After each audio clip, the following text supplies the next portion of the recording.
Chapter 1. Summary. In other universes, Midoriya Izuku would go through his 4th and 5th birthdays without getting a quirk, then be left without true friends for almost a decade. Izuku came home from daycare more excited than ever. Clearly, he was ready to start gushing the second he walked in the door, but he held back the urge. Sighing, Inko smiled and asked, "So, what happened at daycare today?" Izuku immediately exploded. "Kaken got his quirk today? He can make tiny booms with his hands. And he said it was his sweat blowing up, and he said it felt all tingly on his hands, and he said it made him feel cool, and I thought it looked so cool, and he's gonna be such a great hero." Inko gasped. "Oh, how nice. It sounds like he takes after both Mitsuki and Masaru. I bet they're both happy." Izuku bounced up and down on the balls of his feet. Mama, when am I gonna get my quirk? I want a cool quirk like Kaken's." Inko laughed and picked her little boy up. "Well, I'm certain your quirk will be just as cool as his, whenever it does happen to come." Izuku squealed and struck a pose in midair. "Me and Kaken are gonna be the best heroes together." By morning, all of that enthusiasm was completely gone. Inko poked her head into her son's bedroom to find him tossing and turning, feverishly scratching any part of his body he could reach. "Oh, Izuku, are you all right? What's wrong, baby?" "Mama, it itches. Everything's so bright and loud, and I feel tingly all over, and my head hurts really bad, and I don't know what's wrong." Inko quickly rushed to her son's bedside, wincing as she felt how hot his forehead was. "Okay, sweetie, you don't have to go to daycare today. You can stay home and watch All Might, okay?" Izuku whimpered as he rubbed at his leg. "Okay." Inko rushed to the kitchen and grabbed her phone off the counter, quickly dialing the daycare. Come on. Hello, Kiza-san. It's Midoriya Inko. My son woke up this morning really sick, so he won't be coming to daycare today." The attendant hummed, worry evident in her voice. "Oh, poor boy. I'll be sure to let the other kids know if they ask." "Oh, Katsuki's going to be so upset. He was so excited to tell little Izuku what he named his quirk. Honestly, I wouldn't be surprised if Katsuki keeps it a secret until he can see Izuku again." Inko giggled. "Yes, I wouldn't be surprised either. Anyway, thank you for understanding, but I have to go make sure Izuku's all right. Hopefully, I'll have better news later. Talk to you again." She hung up and hurried back to her son's room, pulling back his All Might comforter and gasping when she saw that the sheets were utterly soaked with sweat. "Oh, honey, were you hot all night?" Izuku nodded with another whimper. "It feels so bad, Mama. How do I make it stop?" Inko hummed worriedly. "I don't know, sweetie, I don't know. But I'll call the doctor and ask him about it. Do you think you can eat something?" Izuku nodded weakly. "I'm really hungry." Inko smiled. "Okay, sweetie. Why don't you put on your pajamas and go to the dining room while I make you some breakfast, okay?" Izuku nodded and peeled himself out of his bed, slowly walking over to his dresser. Inko hurried back to the kitchen, yanking a cabinet open and digging through it for a bit, before pulling out a box of almighty oats and setting it on the counter. As she stuck a slice of bread in the toaster, Izuku waddled out in one of his many All Might onesies, still feverishly scratching at his chest and back. She quickly handed him the bowl of cereal and a spoon, before ushering him onto the couch. The toaster dinged, and she pulled a butter knife from the block with her quirk, snagging the butter from the fridge.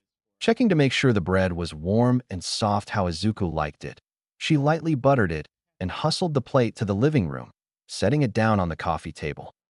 Izuku weakly glanced up at her. "Thanks, Mama. I feel so bad." Inko patted him on the head. "It's okay, sweetie, we'll figure this out. Do you think you'll be okay while Mommy makes a phone call?" He nodded weakly and went back to his cereal. Inko ran to the front room and pulled out her phone again, scrolling through her contacts list until she found the local doctor's office. She tapped her foot impatiently as the line rang once, twice, three. "Mizuta-fu Pediatrics, Akaichi Nagar speaking." "Yes, Akaichi-san." "Midoriya Inko." "Ah, Midoriya-san. You seem quite worried. Is something wrong with little Izuku?" "Yes, he woke up this morning drenched in sweat and itchy all over. He says everything seems bright and loud, and his head hurts, but he's well enough to eat, and I don't know what's wrong." Okay, please calm down, Midoriya-san. Now, walk me through what he looks like. Inko whimpered and poked her head around the corner, watching her son slowly eat his breakfast. Okay. Um, well, he's got red marks on his cheeks, but I don't know if those are from scratches or if they're a rash. What kind of red marks? Inko frowned. Well, they almost look like flames, but I could be wrong about that. Akaichi-san paused. Flames, you say? Is there anything else? Izuku glanced up at her, and she gave an encouraging smile, only to pause as she noticed something else. Yes, he has light blue marks near his eyes that I think look like lightning bolts. Izuku waved back, and there are darker blue marks on his palms that look like squares. Akaichi-sen hummed. Okay, I think he may not actually be sick. Inko ducked back around the corner. Are you sure? The doctor grunted. Not entirely, but mostly sure. I've heard these kinds of symptoms from my sister, Mizu. She's actually a quirk counselor, and she specializes in early manifestations. Give me a second. There was a beep, and a new voice chimed in. What's the situation? Akaichi-san responded. Midoriya-san's son, Izuku, woke up sweaty, itchy, and overstimulated, but with a healthy-ish appetite and strange colored markings on his body. Red on the cheeks, cyan near the eyes, and blue on the palms. The newcomer whistled. In my experience, that sounds a lot like the development of a sentient quirk. Inko gasped. Really? Akaichi-san's sister hummed. Yep. The overstimulation is because there's a second mind practically speedrunning human development, including the senses. Extra input for sight, hearing, smell, taste, touch, and even temperature. The hunger is because the kid's got another mind to feed. The itchiness and sweating are part of the overstimulation. Inko hummed. Well, what should I do? Make sure the kid is in a safe place. Give him plenty of food and water, and try to take his mind off his senses. Distract him with something, maybe something he really enjoys. With any luck, your kid's quirk will fully manifest itself in a little bit, after which the symptoms should mostly fade. You might want to keep him home for a day or so after it appears, just to be on the safe side. Inko sighed. Okay, thank you so much, Akaichi-san. Akaichi-san, the brother, chuckled. Not a problem, Midoriya-san. Izuku's a wonderful patient. I'd hate it if anything bad happened to him. His sister interrupted. One more thing. I'd recommend keeping it quiet that this is his quirk developing. It could make him focus on the sensory input, which tends to emphasize the discomfort. Inko nodded. I understand. Thank you so much for your help. She hung up and walked back into the living room, noticing that Izuku had finished his cereal and was cautiously munching on the bread. Am I going to be okay, Mama? Inko smiled and walked over, running a hand through her son's curls. You're going to be fine, Izuku. Akaichi-san told me that it should get better if you get some food. Izuku took a big bite of the bread, chewing it before swallowing. Yeah, I noticed that things felt a bit better after I finished the cereal. Can I have some rice and fish? Inko giggled and ruffled his hair. Of course, sweetie. Once breakfast was over, Izuku's condition had improved slightly. Granted, he fell asleep on the couch, but he wasn't sweating up a flood, so Inko took that as a win. She spent that morning calling her boss to let him know she was taking care of Izuku for the next couple days, then cleaning up the dishes from breakfast and washing his blankets. At lunchtime, Izuku woke up again and downed a healthy meal, albeit slower than usual. He stayed awake this time, and once the dishes were cleaned, he felt healthy enough to walk to his bedroom and sit in his bed. Inko quickly moved the computer to his bedside, setting the monitor and keyboard on his lap. Do you want me to pull up that All Might video again, sweetie? Izuku took a moment, then slowly shook his head. No thanks, Mama. Everything's still a little loud, and I think the shouting would be too much right now. Inko smiled softly and carefully removed the monitor and keyboard from his lap. That's okay, sweetie. Do you need anything? Izuku reached up and grabbed her arm. Can you stay here? Inko pulled over the chair from his desk, setting it next to his bed. Of course, sweetie. I'll be here as long as you need me. Izuku smiled and leaned back against his pillows, staring at the All Might poster on the opposite wall. Do you think All Might ever got sick like this, Mama? Inko frowned. I don't know, sweetie. I've never seen him get sick, but I don't know everything about him. I bet he got sick before he was All Might, though. Izuku paused. But he's always been All Might, hasn't he? Inko smiled. Well, he had to be someone before he could be a hero, didn't he? It's not like he was born throwing smashes and saving people from burning buildings. Izuku giggled. That's true. They sat in silence for a few seconds. Mama, what did the doctor say was wrong with me? Inko paused. Don't worry about that, sweetie. He told me everything that I needed to do to help you feel better, and that's what I'm doing. You're gonna be okay, honey. There was another pause. Izuku. He groaned and grabbed his arms, curling in on himself. It's starting to hurt again, Mama. But I don't feel hungry this time. Okay, sweetie. Do you want me to call the doctor again? Izuku suddenly grabbed her arm. No, don't go. He winced again and clutched at his stomach, curling in on himself further. Inko reached a hand out, only to pause when she noticed that his hair was shifting. The windows were closed. There was no breeze through the apartment, but Izuku's hair was definitely moving. Sweetie? Izuku gasped, and there was a flash of rainbow-colored light. Inko turned away and covered her eyes, blinking as spots clouded her vision.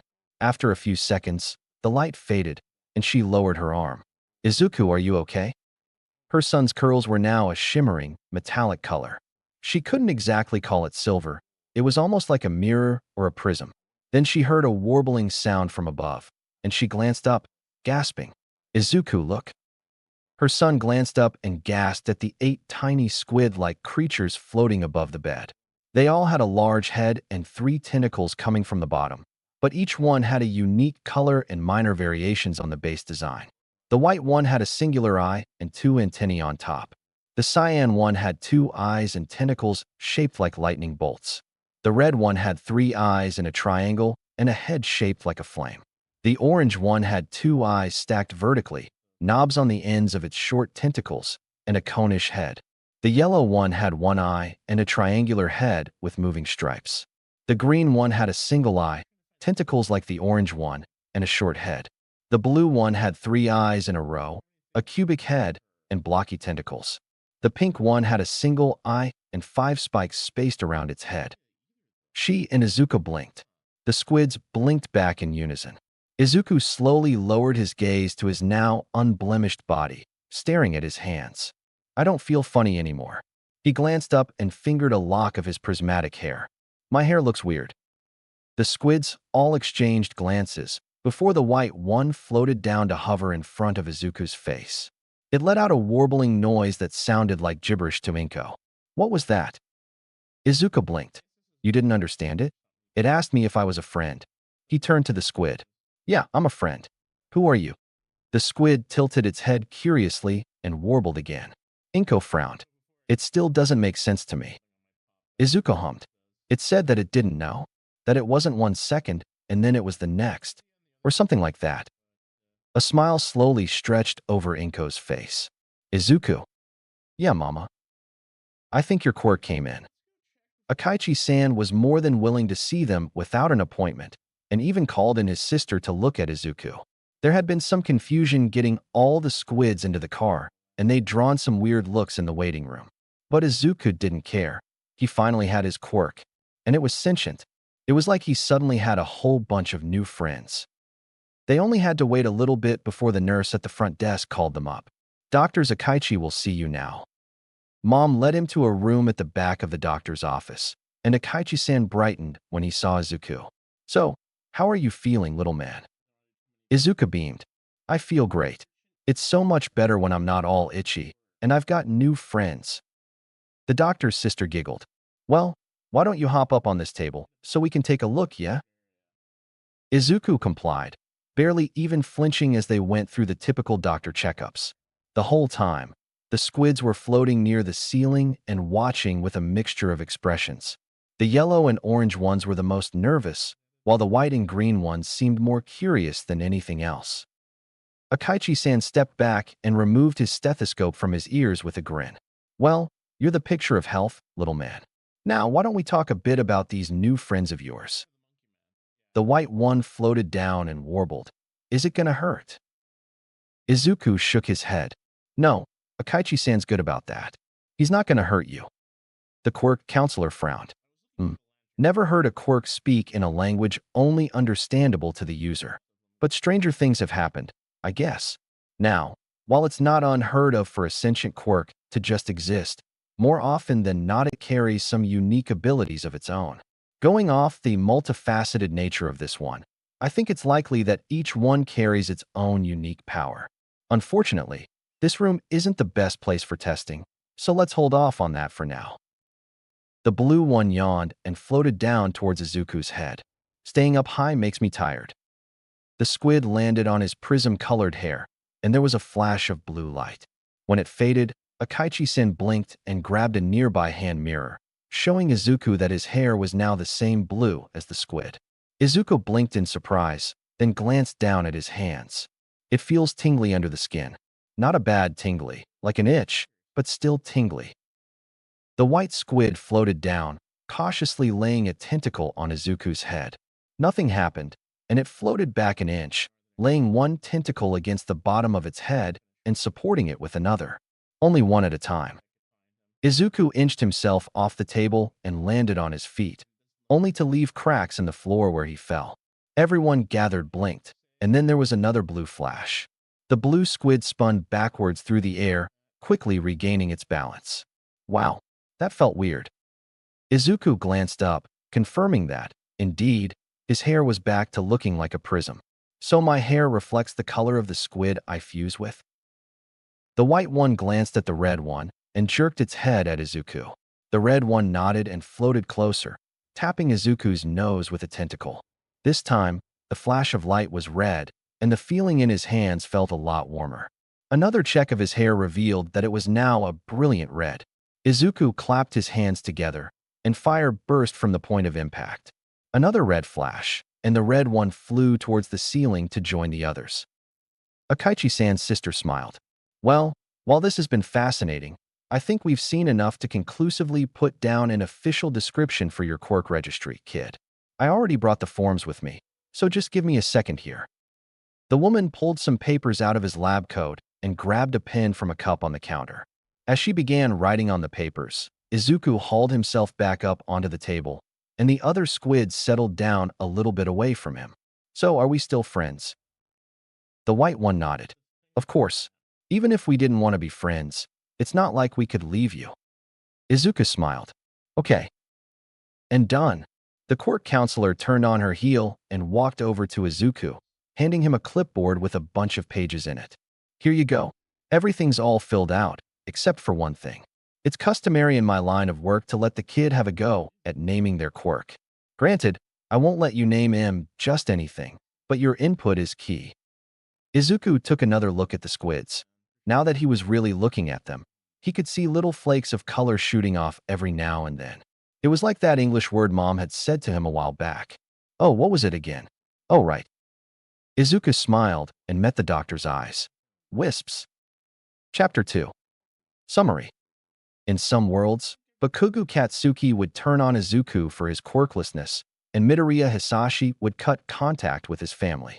This is not one of those worlds. Years later, Izuku and Katsuki arrive at UA to prove that they belong. And maybe, just maybe, meet a couple of friendly faces. Chapter text. Katsuki huffed as he walked into daycare, still not seeing any sign of Zucken.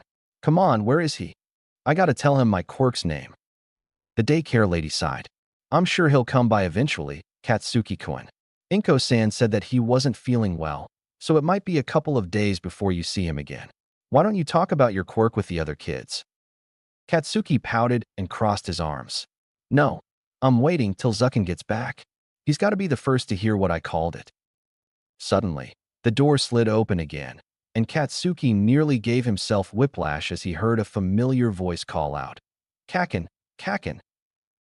Katsuki grinned and ran up to Zucken. About time. Come on, I want to tell you what I named my quirk. Zucken laughed. Okay, but I've got something to show you too. Actually, can I show you mine first?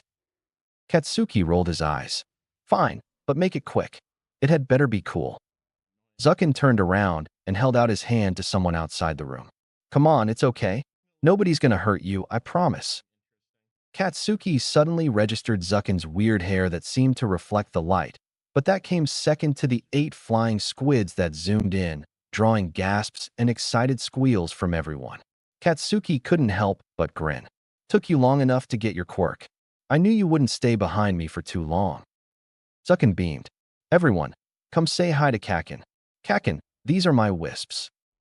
The squids flew down to hover behind Zucken, and Katsuki gave what he thought was a kind grin. Heyo. The red one tilted its head curiously, then floated closer. It reached out with a fiery tentacle and tapped his hand. Suddenly, it vanished in a flash of red light, and Zucken gasped. Kakin, he fused with you. Auntie Inko giggled and pulled out a hand mirror, showing Katsuki that his spiky blonde hair had flecks of red in it. He snorted, then paused. Wait, my hands feel funky. It feels like there's too much sweat. He tried to let off a spark, only to pale when a really big boom erupted from his palms. The squid flew out in another red flash, and Katsuki stared at his hands blankly, before slowly lifting his head to meet the thing's gaze. A huge grin stretched across his face. Okay, that's super cool. Zucken beamed. I know, right? I didn't even know they could fuse with other people before now. But they can give me powers, too. Watch this. The green one flew into Zucken's hair, turning it bright green. Zucken lifted off the ground, surrounded by a green glow, and the adults gasped. Katsuki grinned and jumped up, grabbing Zucken's ankle and pulling him back down to the ground. I told you we'd be the best heroes together. Zucken laughed and hugged him tightly, lifting off the ground a couple inches. We are, Kakin. We're going to be great heroes. Hisashi kept up his smile as the customer left his cubicle, only dropping the facade once they were out of earshot. He let out a deep sigh and slumped in his office chair, swiveling to stare at a picture of himself, Inko, and Izuku standing in front of Might Tower. The photo had been taken a couple days before he'd left Japan to work at this merchandising company in America. I wonder how they're doing. Suddenly, his cell phone rang, and he glanced at the caller ID, eyes widening when he saw who it was. He eagerly accepted the call, already shooting up and running to the employee break room. Inko, what is it? Is something wrong? Did something happen to Izuku? Do I need to come back already? His wife laughed heartily. Calm down, Hisashi. It's actually wonderful news. Izuku's quirk came in. Hisashi beamed.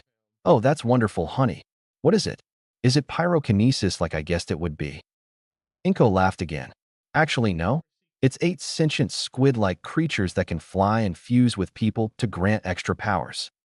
Hisashi paused. Really? Huh. I was hoping he'd take after me more than my brother. Your brother? Hisashi nodded as he walked into the break room. Yeah, my family has a bunch of quirks related to mythical creatures. Mine is loosely based on Western dragons, and I have a brother whose quirk basically makes him a kraken. Is Izuku all right, though? Inko chuckled. Oh, he's absolutely over the moon. He was so excited when he learned that the wisps, as he calls them, can fuse with other people as well as him. He kept going on and on about how he could make Katsuki an even cooler hero, as he put it. Hisashi chuckled. Yeah, that sounds like Izuku, all right. Phew, and I was worried it was something serious. Still miffed that I missed his quirk manifestation, though. Inko giggled. Oh, it was some story. When it first happened, I thought he had suddenly come down with some rare disease. He was sweaty and itchy all over, and his senses were overstimulated. Thankfully, Akaichi-san has a sister who specializes in early manifestations, and they were able to walk me through everything until the wisps appeared. I almost worried myself half to death. Hisashi snorted. Well, that's great news. With any luck, I might be able to convince my boss to give me a week off. I'll come see the two of you as soon as I can. I'll hold you to that, Hisashi. 11 years later. Izuku stared up at the massive building ahead of him, the enormity of the situation hitting him like a ton of the bricks underfoot. Wow, hard to believe I'm actually applying to UA. Katsuki scoffed, his bag slung over his shoulder as usual. Believe it, nerd. Now come on, we don't want to be late for the written portion. Izuku nodded and stepped forward, only for his foot to hit a loose brick in the pavement. He tipped over, and green trilled in alarm, shooting out of his bag and keeping him from face-planting. As he regained his balance, he suddenly noticed a girl with her hand extended towards him. She squeaked and pulled her hand back, rubbing at her neck nervously. Oh, sorry. It's just that you looked like you were about to fall, and I thought that'd be an omen of bad luck. Good luck on the exam, I guess. Izuku stared as she ran off. What was that all about? Katsuki shrugged. Beats me. Let's get moving. The written exam passed in a blur, and Izuku quickly found his way to the auditorium for the practical orientation. After finding his assigned seat, he unzipped his bag and let the wisps out, the critters zooming through the air around him. He was certain he was drawing quite a few stares, but he ignored them, up until the point someone started shouting at him. Excuse me. Izuku glanced up at the blue-haired student chopping his arm. Can I help you? It is extremely rude to allow your pets to cause this disturbance. Please corral them so that the others may focus on the task ahead. Izuku raised an eyebrow. Would you prefer if they were doing this during the orientation? The other teen paused. You raise a fair point. Izuku nodded. I'm letting them get their energy out now so that they aren't pinned up while we're supposed to be receiving directions. It's hard for them to sit still for very long. The written exam was already pushing it. Oh, and for the record, they're my quirk, not my pets. The student bowed. I see. I apologize for my rash assumption. Izuku waved a hand dismissively. Sentient quirks aren't too common. It's an easy misconception. He stuck out his hand. Maybe we got off on the wrong foot. I'm Midoriya Izuku. The other boy accepted the handshake. Ida Tenya, I wish you good luck on the practical exam. Izuku grinned. Likewise. Katsuki entered the auditorium and walked up to Izuku's row, plopping in the seat next to him. If I'd known the exam was going to be that fucking weird, I would have studied harder. Izuku patted the blonde on the back. Don't sweat it. The lights dimmed, and the wisps reconvened in Izuku's bag. Spotlights shone on the podium, revealing Present Mike in all his banana-haired glory. Everybody say HEY. Dead silence. What a refined response. In any case, welcome to the debriefing for the Hero Course Practical Examination. Your task is to face down hordes of robotic villains swarming through the city. If you'll take a look at your applicant IDs, you'll see your assigned battle center. Once you've been given your instructions, you'll board one of 7 buses to your designated site, after which you'll have 10 minutes to wreck as many bots as you can. The villains are worth 1, 2, or 3 points each. The difficulty scales with the point value, so it's up to you on what to do. Do you take lots of lower-risk targets and build up your score slowly, or do you go for broke and take down the biggest threats immediately? It's your choice. Ida shot up.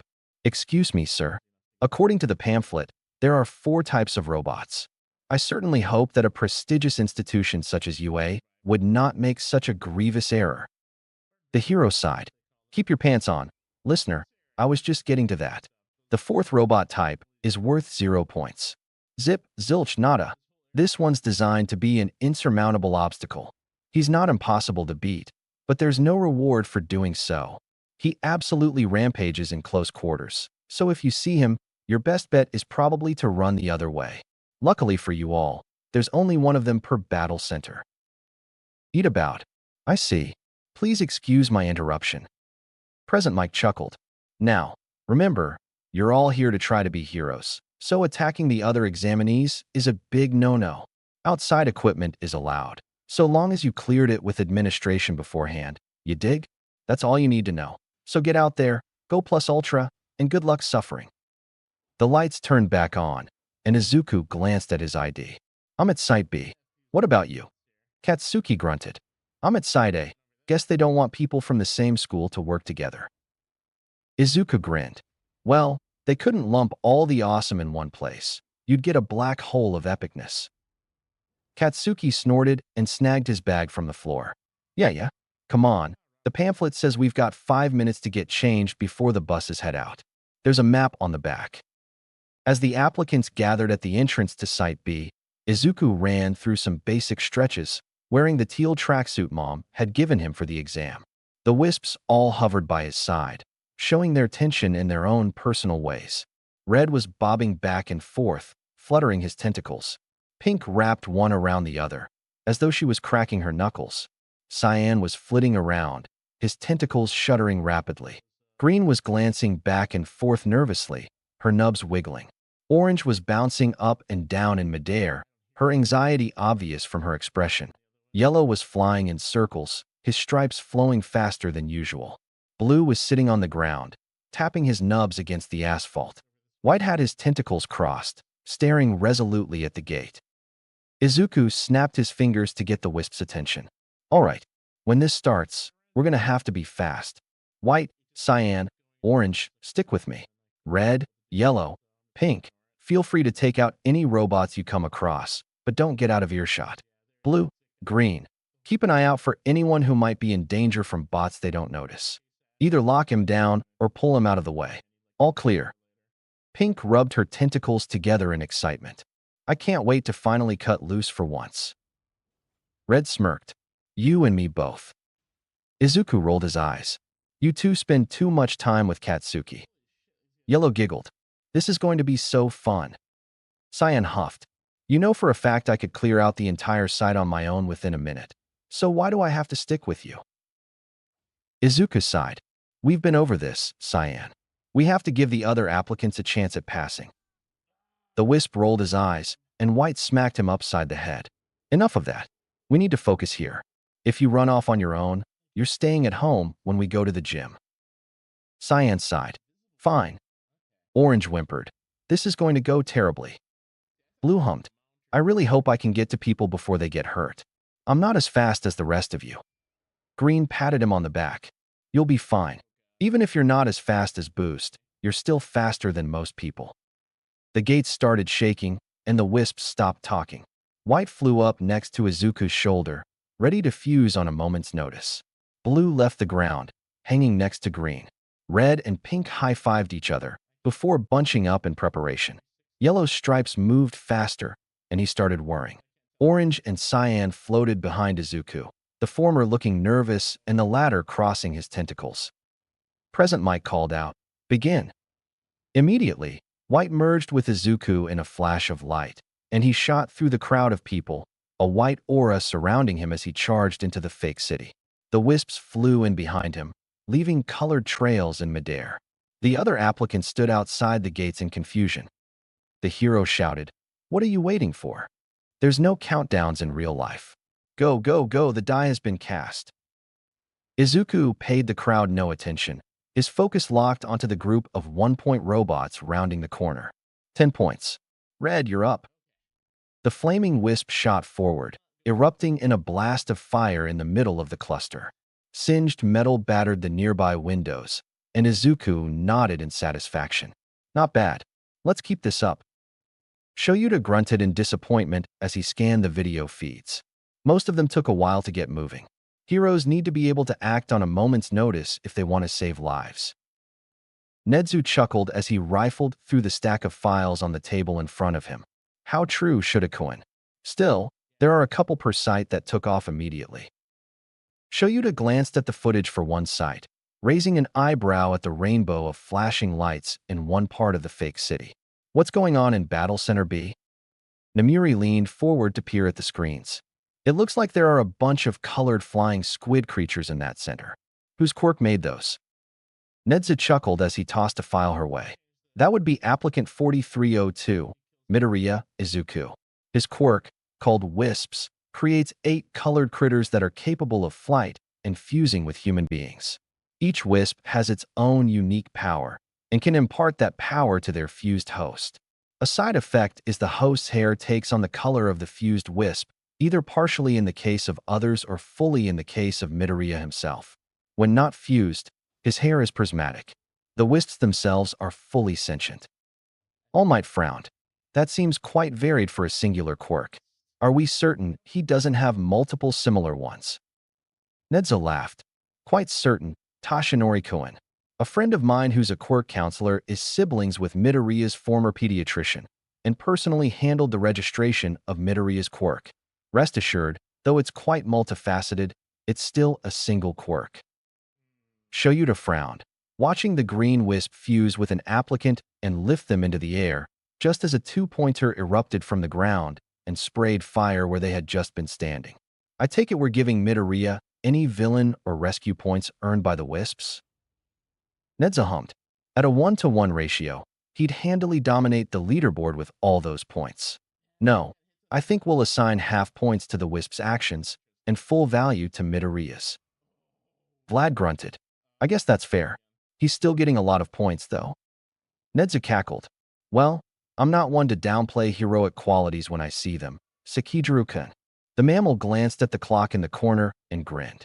Oh my, it seems there are only 2 minutes left. Shudakuen, if you would do the honors? Shoyuta grinned and slammed his fist down on the giant red button in the center of the desk. Screams echoed through the cameras as the zero-pointers appeared across the 7 testing sites.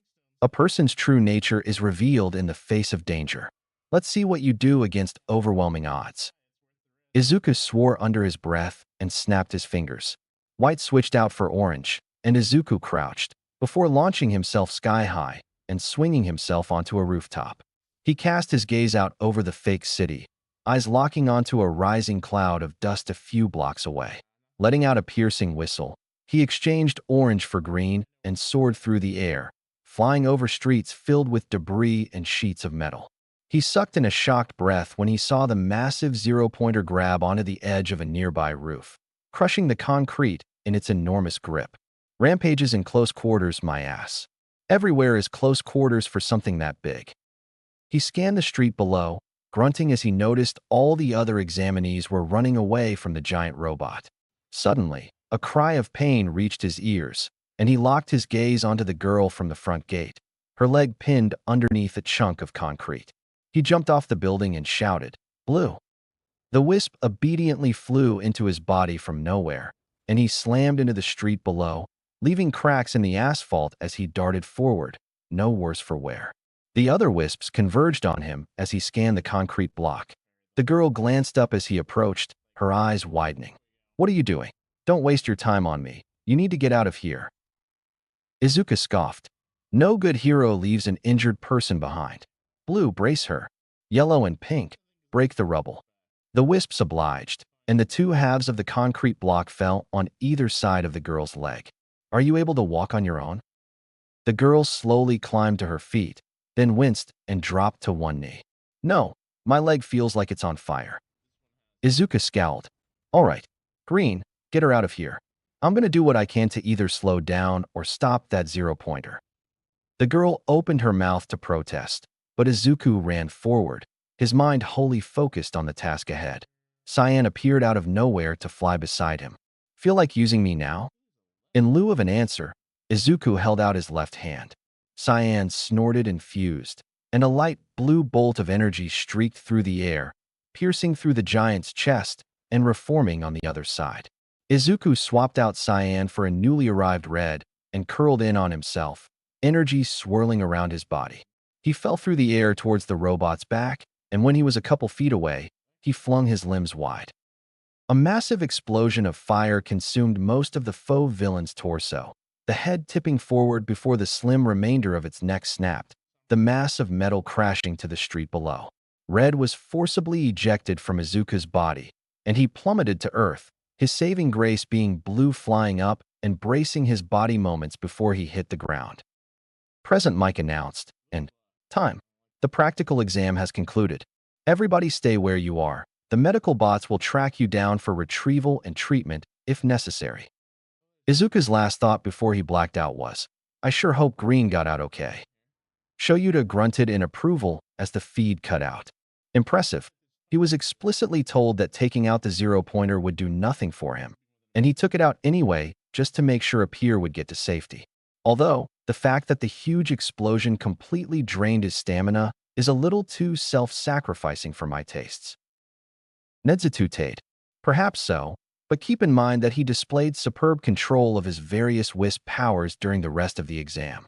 He saw a nearly impossible obstacle, saw that it was putting others in danger, and did all he could to stop it, short of sacrificing his own life.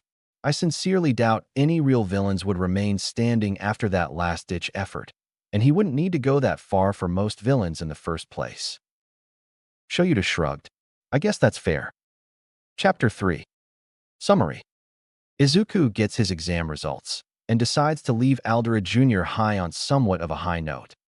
As his time at UA begins, he meets a fellow holder of a sentient quirk, along with a few friendly faces and one not-so-friendly one. The week following the entrance exam saw Izuku in a constant state of near panic. Every day after school, he'd anxiously check the mail for anything bearing UA's logo. Orange was anxious, blue kept fretting, even white was more nervous than usual. And while the others seemed unaffected, Izuku knew that they were all harboring doubts of their own. One of the side effects of having a sentient quirk, you knew exactly how it felt all the time. Come Friday afternoon, Orange nearly shot a hole through the roof upon spotting a letter bearing a wax seal of UA's emblem. It was a very near thing. Only White's quick reflexes saved Mom from having to make an emergency payment to the landlord.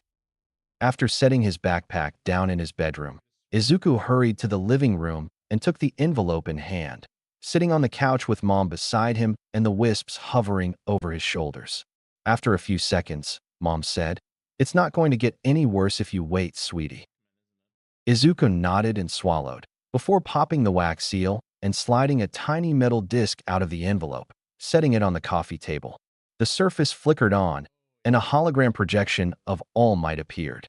"Greetings, Midoriya Izuku. I am here to deliver your exam results." Izuku blinked. "This is from UA, right? Why is it All Might?" Mom shrugged. The projection continued. "In any case, you did remarkably well on the written exam, placing in the 95th percentile of this year's applicants. Furthermore, you made quite the impressive showing during the practical.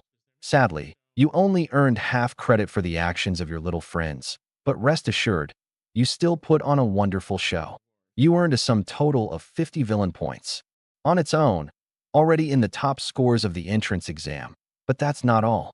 UA is, after all, a hero school, and we'd be a poor one if we didn't reward heroic behavior, wouldn't we?" The video cut to a montage of footage clips from Izuku's testing center, showing various instances of him or his wisps saving someone.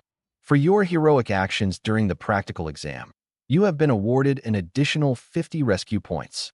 Congratulations, Midoriya Izuku. You've earned the top score in the entrance exam and have been accepted to UA High School's heroics course. This is your Hero Academia." The projection shut off, and the apartment was silent for about 2 short seconds. Then Mom squealed happily, and the wisps started cheering and flying circles under the ceiling. "You did it, Izuku. You got in." Izuku hugged Mom tightly, tears streaming down his cheeks. "I did it. I'm gonna be a hero, Mom." Katsuki, of course, was even more smug than usual. The Monday after the results came, their homeroom teacher had asked if they'd gotten their scores back. Katsuki had immediately launched into a dramatic retelling of his exploits during the exam, and Izuku had to admit what he heard sounded impressive. The blonde finished by saying, "And apparently, helping out the other applicants got you some bonus points, so I ended with a total of 90 points." The teacher beamed. "That's amazing, Bakuga-kun. I'm certain nobody else's score came even close to beating yours." Katsuki snorted. "Nah, I only got second. Take a guess who got first." The other students started muttering amongst themselves, and the teacher frowned. "Well, who could be so powerful as to top your own score?" Izuku coughed into his fist and rubbed it against his shirt with a smug expression. "Gee, I dunno. Maybe the guy who's basically 9 people in one? Just a thought." There was a pause, and then everyone started laughing. The teacher chuckled. "Good one, Midoriya. Come on, you can't possibly think we'll believe you got more than a few points. Sure, you may have squeaked by just enough to pass, but there's no way you took the top spot." Izuku sent Katsuki a quick glance, and the blonde scoffed, but closed his fist on the sparks in his hand regardless. The bell rang, and the others composed themselves, though a few smug grins and quiet chuckles were sent Izuku's way. Pink bristled, but thankfully White cut that off at the pass. Izuku nodded his thanks to the wisp and focused his attention to the front as the math teacher walked in for the first period of the day. "Just a little while longer until I can get out of here." When the last bell of the day rang, Izuku was the first out the door. He grabbed his bag from his locker and headed straight for the front gate, quickly heading down the sidewalk towards his apartment. Naturally, Katsuki was quick to catch up, stuffing his hands in his pockets as the two walked down the street. "I still don't get why you always hold back with those extras. You and I both know your wisps are way more badass than you let on, so why keep up the pretense?" Izuku sighed. The place just leaves a bad taste in my mouth. All the teachers see you as this great hero and leave me in the background like I'm just a random no-name sidekick. If they're not going to treat me like I'm worth the time of day, then they don't deserve my full effort. They always do a quirk party on the last day of school, and that's when I'm going to leave this place with a bang. Katsuki smirked. Devious. I like it. Can't wait to see the looks on their faces when they realize you've been a badass this whole time. 2 weeks later, Aldera was, once again, throwing a party for its third-year students on the last day of school. Officially, it was the standard no classes, permanent free period that most schools had, but in reality, it was an excuse for the older students to be even rowdier with their quirks. Sure, they technically had free reign all year, but the last day was when the restrictions were even more relaxed than usual. Most of Izuku's homeroom spent the morning tearing up old homework, disorganizing any shelves they found, and overall acting like a bunch of 5-year-olds. At one point, Izuku had to excuse himself to the front gate, fusing with blue and implanting himself in the dirt off to one side to keep himself from going off. And judging by Katsuki's twitchy fingers, the blonde was in the same boat. Come lunchtime, the cafeteria was even more of a mess than usual, their class throwing food, overturning tables, and generally being chaotic. Izuku couldn't help but groan and offer the line worker a part of his lunch as compensation. She declined, but thanked him for offering. As the day drew to a close, their class eventually congregated in their destroyed homeroom, having already used up most of their energy earlier. Izuku and Katsuki were the last to enter the room, and the former shook his head with a grin as he looked over the rows of exhausted students. Sheesh, no wonder none of you passed the entrance exam. If you couldn't last this long in a celebration, there's no way you could last 10 minutes in a life-or-death situation. Yubi, a kid who could extend his fingers, groaned. Lay off, Midoriya. It's not like you're much better. You just couldn't get to anything before we did. That's the only reason you're still upright. An evil grin stretched over his face. Are you sure about that? He turned to the homeroom teacher, who was slumped on top of the podium. Sensei, Katsuki and I haven't exercised our quirks all day. Could we go out to the field and work out this energy with the sports equipment? The teacher groaned. Do whatever you want, Midoriya. Anything for one of our 2 students attending UA. Izuku smirked. Of course, sir. He walked over to the window and climbed out, drawing several gasps as he dropped to the ground. He rolled as he hit the dirt, springing up and looking as though he hadn't fallen 10 feet on a hard ground. He casually strode over to the shed on the edge of the field, gathering as much sports equipment as he could find as the class slowly spilled out from the side doors. Katsuki leaned against the wall of the main building with a grin, crossing his arms. The wisps all flitted around in excitement, Pink looking even more smug than usual. Izuku grabbed a metal ball from the pile, one of the ones that the school used for shot put. He tossed it up and caught it a few times, staring at it curiously. Sensei, this ball is solid steel, right? The teacher nodded numbly. That's correct, Midoriya. And the school has multiple of these, right?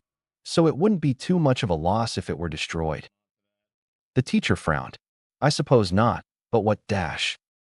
Izuku smirked. Excellent. Pink, if you would.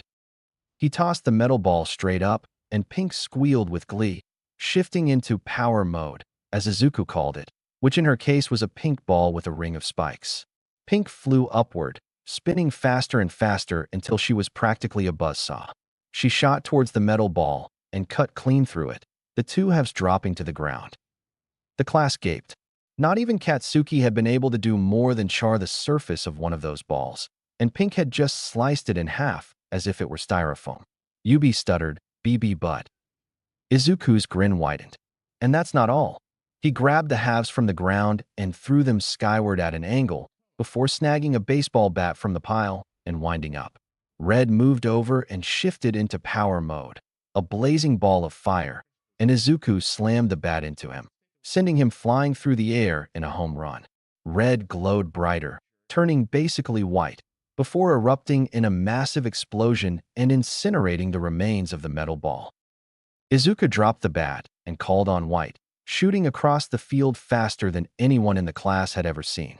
Red shifted back to wisp mode, falling slowly through the air. Izuku swapped out white for orange and jumped, shooting straight upwards and grabbing the tired wisp from the air. Exchanging orange for blue, he plummeted back to the ground, causing a geyser of dirt to erupt into the sky where he landed. As clumps of soil rained down, Izuku climbed out of the newly formed crater and laid a hand on his hip, staring down the rest of the class. When I said that I got first place on the entrance exam, I meant it. Your fault you didn't believe me. The teacher scowled. I can't believe you were holding back the whole time you attended this school. It's an insult to your teachers to not give your best effort. Izuku cracked an eyebrow. Really? And you don't think it's just as insulting to disregard a student just because he doesn't make explosions with his sweat? Because frankly, I've been just as capable as Katsuki for years, yet you praise him like the second coming of All Might and treat me like I'm some second-rate sidekick. If you weren't going to give everyone your full attention, I decided to reciprocate. You want my best effort? You have to earn it. And let's be honest, you didn't earn shit from me. You think I'm going to sing your praises once I graduate and earn my license? Think again. But then, this place was never too good about thinking. Katsuki pushed off from the wall and walked past the class without so much as a backwards glance, patting Izuku on the shoulder. Good show. Let's get going. These shitheads aren't worth our time. Izuku smirked. You said it. When he got home, Izuku found Mom standing in the living room, a weary look in her eyes and her phone in her hand. I just got a call from the principal demanding that you be brought back to the school. I take it you went out in a blaze of glory like you said you would. Izuku snorted. Let me guess, he wants to expel me on account of destroying school property. Mom smirked. Indeed he did. And I told him that if he wanted to make a big deal about it, I would point the officers in the direction of the other school property destroyed by your former classmates. Besides, the school year just finished. There's no point in expelling someone who's already no longer part of the school. Izuku grinned, which is exactly why I waited this long to do it. 2 weeks later, Izuku breathed deeply, staring up at the massive door in front of him labeled 1A. White poked his head out of the bag and trilled. It's not going to get any easier if you wait, you know. Izuku sighed and nodded, before steeling his nerves and sliding the door open. Immediately, he was hit with the sound of yelling, and as he adjusted, he traced it to Ida chopping his arm at Katsuki, who had his feet kicked up on his desk, as usual. It is extremely disrespectful to the school, our teachers, our upperclassmen, and everyone who was involved in the desk's creation. The blonde scoffed and leaned back. Buzz off, glasses. I don't go off on you for having a customized desk chair on account of your shins, so don't get up my ass for being tall. Ida huffed. I fail to see what height has to do with this. Izuku rolled his eyes and walked over, noticing the other, smaller conversations happening around the room. Our junior high wasn't well funded, so we had those desks where the chairs are fixed to the tables at a set distance. Katsuki's the oldest in our year, and he's always been the tallest in the class, so he's used to having to kick his feet up like that. He slid his own chair back and sat down. Besides, just because he's got his feet kicked up doesn't mean he isn't paying attention. He may look like a delinquent, but he's actually committed to his education. Katsuki huffed. Duh, can't be a hero if I'm a dumbass. Ida hummed. I see. Please forgive my rude assumption. He stuck a hand out to Katsuki. Perhaps we got off on the wrong foot. My name is Ida Tenya. I look forward to working with you in the future. Katsuki smirked and accepted the handshake. Bakugo Katsuki, let's see if you've got what it takes to call yourself one of the elite. The door slid open again, and Izuku glanced over as he saw a boy with a bird head walk in, immediately heading towards the desk one behind and one to the right of Izuku's. As the other boy set his bag down on the floor, the two of them locked eyes, and something seemed to click. The newcomer glanced down at Izuku's bag before raising his gaze. You as well. Izuku nodded. Yep. At the very least, they're more mature than my former classmates. The newcomer walked up and extended a hand. Tokoyami Fumikage, Eminence of Shadow. Izuku smirked and accepted the handshake. Midoriya Izuku, Scion of the Visible Spectrum. Tokoyami chuckled. A bold claim. Izuku raised an eyebrow with a grin. No more bold than your own. Tokoyami shrugged. Fair enough. Suddenly, a voice groaned. If you're only here to socialize, get out. Being a hero isn't something you can take lightly. All attention was drawn towards the door, then down at the floor to the bright yellow sleeping bag laying there. Katsuki muttered under his breath, "The fuck is that?" The sleeping bag stood upright and fell to reveal a man dressed in a black jumpsuit with a gray scarf around his shoulders. "My name is Izawa Shoyuta. I'll be your homeroom teacher for this year." He reached into the sleeping bag and pulled out a gym uniform. "You'll each find a copy of this in your designated gym locker. Get changed and get out to the PE field. Time is limited, so get moving." The man turned on his heel and walked out, leaving the class in stunned silence. Izuku glanced down at his bag and caught White's gaze, staring for a bit before shrugging. He headed for the door, and the wisps flew out of his bag to follow him, eliciting a fair few squeals from the girls and a shocked hum from Tokoyami. They'd be seen eventually. Might as well get the reactions out of the way. Aizawa-sensei didn't seem to react when Izuku walked onto the field, flanked by his 8 wisps. He merely checked his watch and grunted in what seemed to be approval. 3 minutes. Not bad. Most kids usually take at least 5 to get out here. Izuku shrugged. Can't be saving lives if you're stuck in the locker room, changing into your uniform. The man snorted. True enough. He glanced at where Orange was bouncing up and down nervously, before raising an eyebrow at Izuku. Something wrong with them? Izuku sighed. Each wisp reflects a part of my personality. Orange is my anxiety, so she's almost always stressed. She tends to settle down once things get moving, though. Aizawa-sensei grunted. All right then. The girl with her black hair in a ponytail glanced at Ida, who shrugged. The other student that was already out on the field, the one with split red and white hair, said nothing, resolutely staring at the teacher and ignoring everyone else. Katsuki showed up at the 4-minute mark, which earned him a nod of approval from Aizawa-sensei. Tokoyami trudged out after about 6 minutes, the brown-haired girl at around 7, and most of the others between 8 and 9 minutes. The midget swaggered onto the field right before the 10-minute mark, eliciting a disappointed grunt from the hero. Once everyone was gathered, he stuck his hands in his pockets and shook his head in disapproval. Most of you took almost 10 minutes to get changed and get here.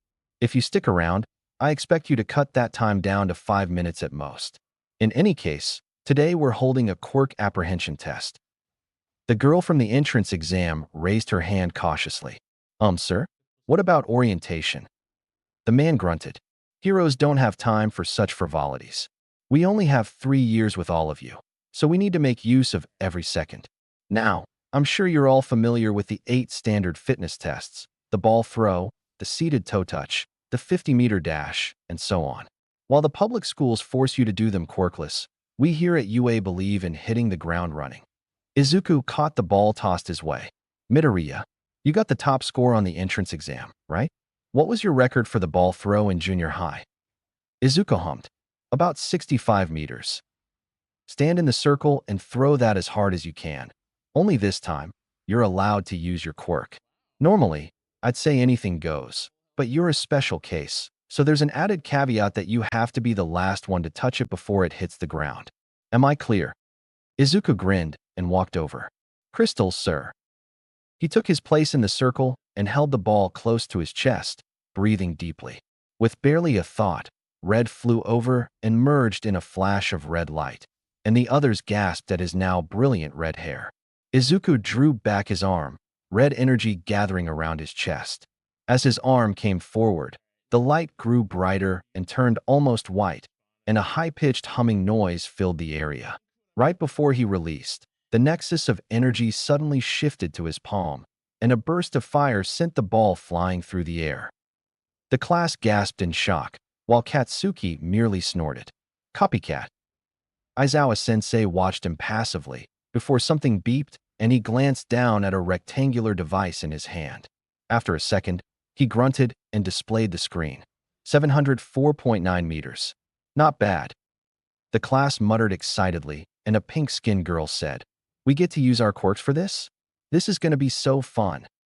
Aizawa-sensei silenced the class with a glare. Fun, you say? Is the hero course nothing more than a game to you? Fine then. If this is a game, why don't we introduce some stakes?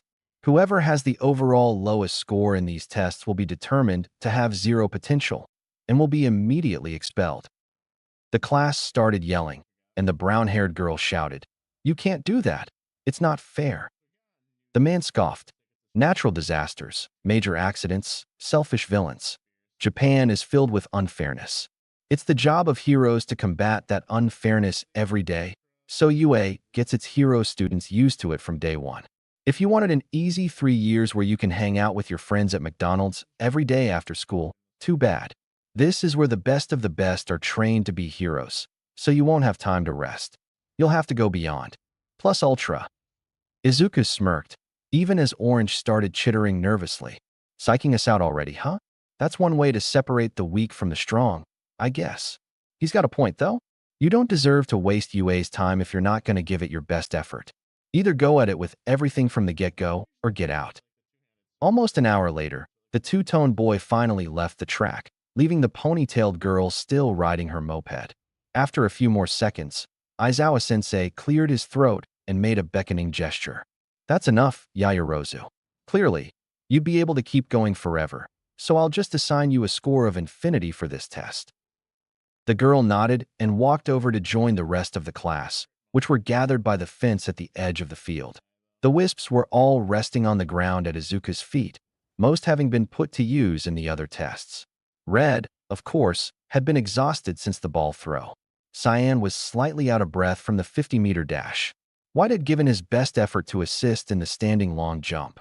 Blue had focused into Izuku's leg as he stepped on the scale for the grip test, which Izuku hadn't expected to work, but Aizawa-sensei had nodded and moved on. Green had stayed fused for longer than they'd ever tried for the endurance run, and gratefully settled on top of Blue to rest. Orange was bobbing up and down nervously. Yellow was trying to assuage his fellow wisp, and Pink was laying against the fence with her tentacles crossed. Aizawa-sensei scanned the class before grunting. "Well, I can't complain too much. While nobody had a perfect score, you all excelled in at least one of the tests, and none of you were slacking off." As for the rankings, he hit a button on his device, displaying a holographic 10x2 table that faced the cluster of students.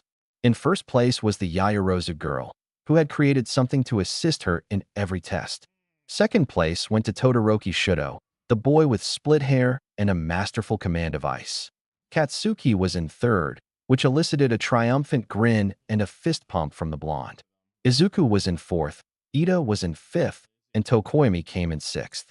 The brown-haired girl from the entrance exam, Yurariko Ochako, came in 11th, and 20th went to the midget, Mineta Minoru. Mineta immediately dropped to his knees and wailed at the sky. "No, it can't be. Forgive me, hot babes, I've failed you." Aizawa-sensei blinked. "Oh, by the way, nobody is expelled." Dead silence. The man grinned. It was a logical ruse, designed to back you into a corner and draw out your best effort. The class devolved into shocked yelling, and Yaoyorozu sighed. "In hindsight, I thought it was obvious. Should I have said something?" Pink scoffed, glaring at the hero. "Bullshit. I heard it in his tone. He was totally going to expel someone. I bet he didn't because we all put effort into the tests." Izuku was about to respond, only for Tokoyami to hum in agreement. "Indeed. Perhaps we have impressed him enough to postpone his threat, but we do not know how much time we have bought." Izuku blinked, ignoring Mineta's relieved sobbing. "You understood what she said?" Tokoyami blinked back. "Of course. Did she not speak in Japanese?" Katsuki hummed. "Nope. Maybe it's a thing with sentient quirks." A shadowy bird suddenly emerged from Tokoyami's stomach, smacking a fist into its palm. "That makes sense. Wonder why I can speak normally while your wisps can't. Maybe it's a biology thing? I've got vocal cords, but they don't even have mouths. Which makes me wonder how they make noises at all, but whatever." Izuku and White exchanged glances, then shrugged in unison. "Questions for later. So what's your name?" The shadow grinned. "Call me Dark Shadow. Gotta say, it's cool how you've got 8 friends when most people like Fumi only have 1." Izuku nodded. "I'm fully aware that I hit the genetic jackpot." Tokoyami hummed. "Dark Shadow and I are day and night in terms of behavior, and many sentient quirks are similar. What are the natures of your own companions?" "Well, they're all reflections of my major personality traits, though they are fully developed and separate minds. In essence, they're clones of me, with each emphasizing an aspect of my personality. Chapter 4. Summary. As classes begin, a well-known face makes a sudden appearance. Time to really start working towards being heroes. Like in junior high, the day after orientation was the first official day of classes, and the periods were just spent introducing the teachers and the syllabi for their courses. First period, right after homeroom, was English with present Mike, otherwise known as Yamada Hizashi. Second period was algebra with ectoplasm. Third period featured Midnight, aka Kiyama Namuri, teaching modern hero art history. Fourth period was cultural studies with Snipe. Following that was an hour for lunch. The cafeteria was already in full swing, and Lunch Rush was cooking up a storm behind the counter. Izuku accepted his tray and headed for the area of tables where he could already spot some of his classmates. He took his seat next to Katsuki, who had already claimed an empty table. They started digging in, only briefly glancing up to acknowledge Tokoyami, Uraraka, and Ida as the other three joined them. After a few minutes of silent eating, Uraraka wiped at her mouth with a napkin and set down her chopsticks, before turning to Izuku with a grin. "Hey, I don't think I ever got the chance to thank you for saving me during the entrance exam. I wanted to stick around until you woke up, but Recovery Girl chased me out of the infirmary." Izuku shrugged. Wasn't anything special. Just did what a hero is supposed to do. Ida sat up straighter. "Maybe so, but you chose to set aside a chance at more villain points to help someone in need, a choice not shared by anyone else in our exam site. In fact, I was already there and in a prime position to assist, and yet I chose to escape to obtain more points." Izuku grunted. "Whatever. What's done is done." Tokoyami chuckled. "Indeed." Dark Shadow peeked out from under the table and slowly reached a hand towards Tokoyami's udon. At the last second, the teen sharply poked her arm with his chopsticks. She giggled and retreated under the table. "Just keeping you on your toes, Fumi." Tokoyami sighed and glanced up at where the wisps were flying around the rafters. "To be honest, I envy you, Midoriya. Your companions are much more well-behaved than my own." Izuku chuckled. "Well, they can't hide like Dark Shadow can. At least, not all at the same time. So they've had to be better behaved in order to not get in trouble. Plus, White helps keep him in line. Since he reflects my logical side, he usually takes charge." Uraraka blinked. "He reflects your logical side? Huh." Katsuki grunted. Each wisp reflects a major aspect of Izuku's personality. White's logic, red's determination, pink's rashness, orange's anxiety, yellow's excitement, green's empathy, blue's caution, cyan's pride. They're all full personalities, but they lean heavily into the aspect that they reflect. "Got it." Uraraka nodded. "Gotcha. So what do they all do? I know that blue is, like, weight, and green is flight, but what about the others?" Izuku grinned and snagged another bite of rice from his bowl. "That's for me to know and you to maybe find out." Uraraka pouted, and he laughed, then sobered up. "But seriously, I make it a policy to not share what they can do unless I've really gotten to know someone.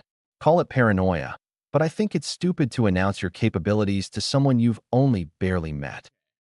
Ida nodded. "A fair point. Of course, that becomes easier when your capabilities are less obvious from your appearance. In my experience, people can quite easily determine the abilities of a mutation quirk." Katsuki grunted. "True. Granted, some mutants have powers that aren't immediately obvious, but more often than not, they wear their powers on their sleeve, literally." Uraraka hummed. "Ida, the way you talk. Are you a rich kid?" Ida balked, nearly spitting out his orange juice. Uraraka patted his back a couple times as he recovered. "My apologies, I wasn't expecting such a question. While I don't like to make a big deal out of it, I am indeed from a rich background. Are you familiar with the turbo hero, Ingenium?" Izuku brightened. "Head of the largest team agency in Japan? How could I not know of him? He's the best team-based hero in all of Tokyo." Ida beamed. "I'm glad to hear that you think so. You see, Ingenium is my older brother." Katsuki smirked. "Makes sense. He has engines in his arms. You have M in your legs. The family resemblance is kinda obvious." Uraraka chuckled, but glanced down gloomily at her ramen. "Must be nice to not worry about money." The others exchanged glances. Izuku hummed. Budget issues. She sighed. Yeah, Ma and Pa run a construction company in Mie, but business hasn't been great recently, so money's been tight. Pile on UA tuition and the rent for my apartment in Mizutofu, and we're just barely scraping by. She picked at her noodles with a sullen expression, and Katsuki grunted. That sucks. So, what? You're gonna be a hero for the paycheck so you can help him out. Uraraka chuckled wearily. Let me guess, you're gonna tell me that's selfish, and I should do it for the joy of helping people. Katsuki scoffed. I wasn't gonna say that. Just gonna point out that it's gonna take a hell of a lot of time and effort to start making big bucks. Most fresh heroes barely earn enough for themselves, since they aren't well known yet. So they have to scrounge for villain fights and commercial deals until they earn a good reputation. I remember the hag once told me about how she'd nearly gone homeless until she snagged a short contract with Dragwar that put her on the radar. Uraraka sighed. I know it's going to be a long time until I can really help, and it's going to be even harder for me because I'm a girl. But I'm not giving up until they don't have to worry about going hungry. Katsuki grinned. Atta girl. That's the spirit. After lunch ended, they reconvened in the classroom. Fifth period would be modern literature, led by Cementas. After that, sixth period was health class, which was led intermittently by Recovery Girl and Hound Dog. The bell rang after sixth period ended, and Aizawa-sensei stood up as Hound Dog and Recovery Girl left, walking up to the podium. Now, as Hero Course students, you'll have a seventh period at the end of the day for your heroics classes. You'll have both Hero Informatics, which covers the more theoretical aspects of hero work, and Foundational Heroics, which naturally is the physical side. I'll be in charge of your Hero Informatics lessons, much like how Vlad King covers it for 1B. Foundational Heroics, on the other hand, will be covered by the school's newest hire. Rumbling echoed from the hallway, growing steadily louder. The class exchanged concerned glances, wondering if the school was under attack, when Jairu's eyes suddenly widened. No way. Booming laughter sounded from the hallway, and the door slammed open. I am. All Might leaned in through the doorway at a 45-degree angle, coming in through the door like a normal person.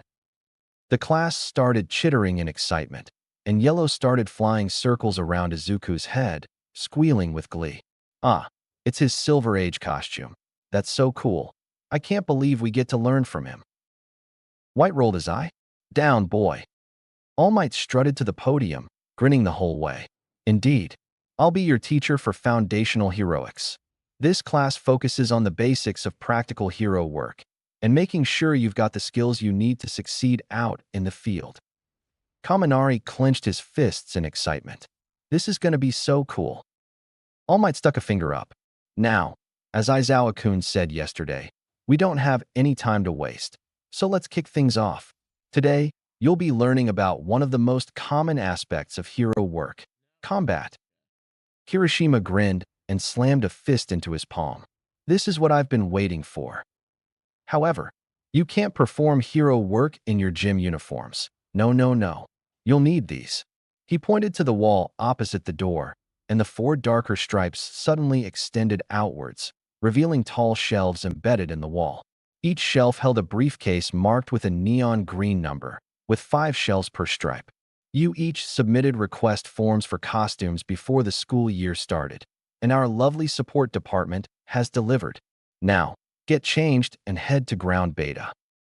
It spoke to their enthusiasm how nobody had stopped to make conversation or comments in the locker rooms.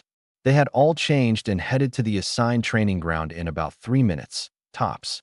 Izuku couldn't help but grin as they walked out of the entrance tunnel together, light beaming down from the sky and reflecting off their clothes. All Might nodded with a grin. They say the clothes make the man, ladies and gentlemen. Though in this case, I'd say the clothes make the hero. You all look excellent.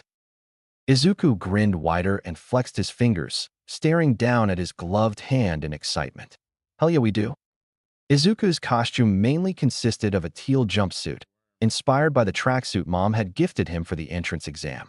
2 tufts of white wool rested on his shoulders, resembling a pair of clouds. A hood with colored stripes sat behind his head. A sequence of pink, blue, cyan, green, yellow, orange, and red starting at the face and moving back. Silver stripes made of reflective material stretched across his shoulders and down his arms, sides, and legs. A silvery belt held 8 blue rectangular pouches, plus a cyan buckle shaped like a lightning bolt.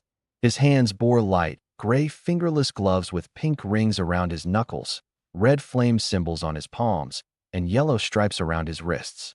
He wore teal boots on his feet with white toes, green soles, and orange laces.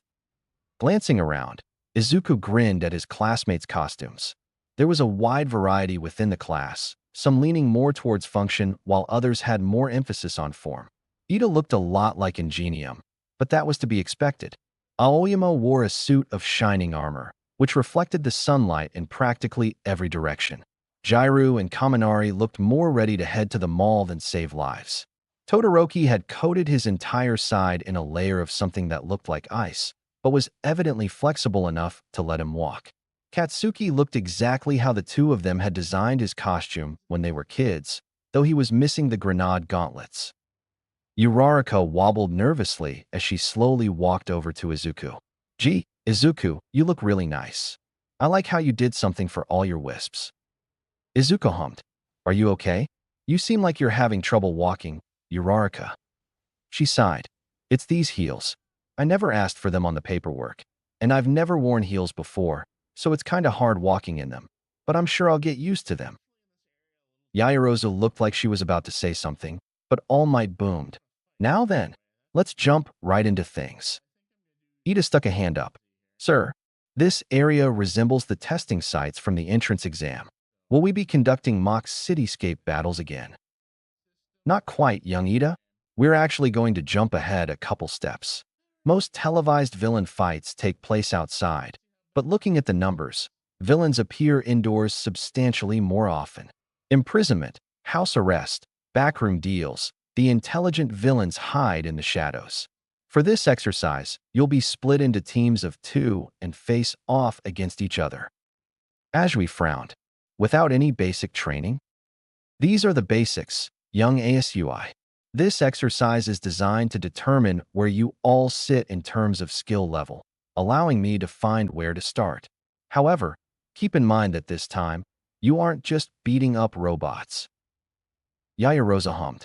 "How will wins and losses be determined?" Uraraka asked. "Will we be expelled if we lose?"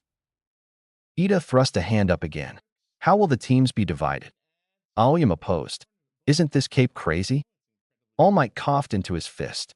"Slow down. I promise I'll get to all your questions eventually. Now then." He reached into a pocket and pulled out a tiny booklet, a script. "The situation is thus. Dastardly villains have taken refuge inside this building and are armed with a nuclear device. The device is set to detonate in 10 minutes, and the heroes must stop it before then.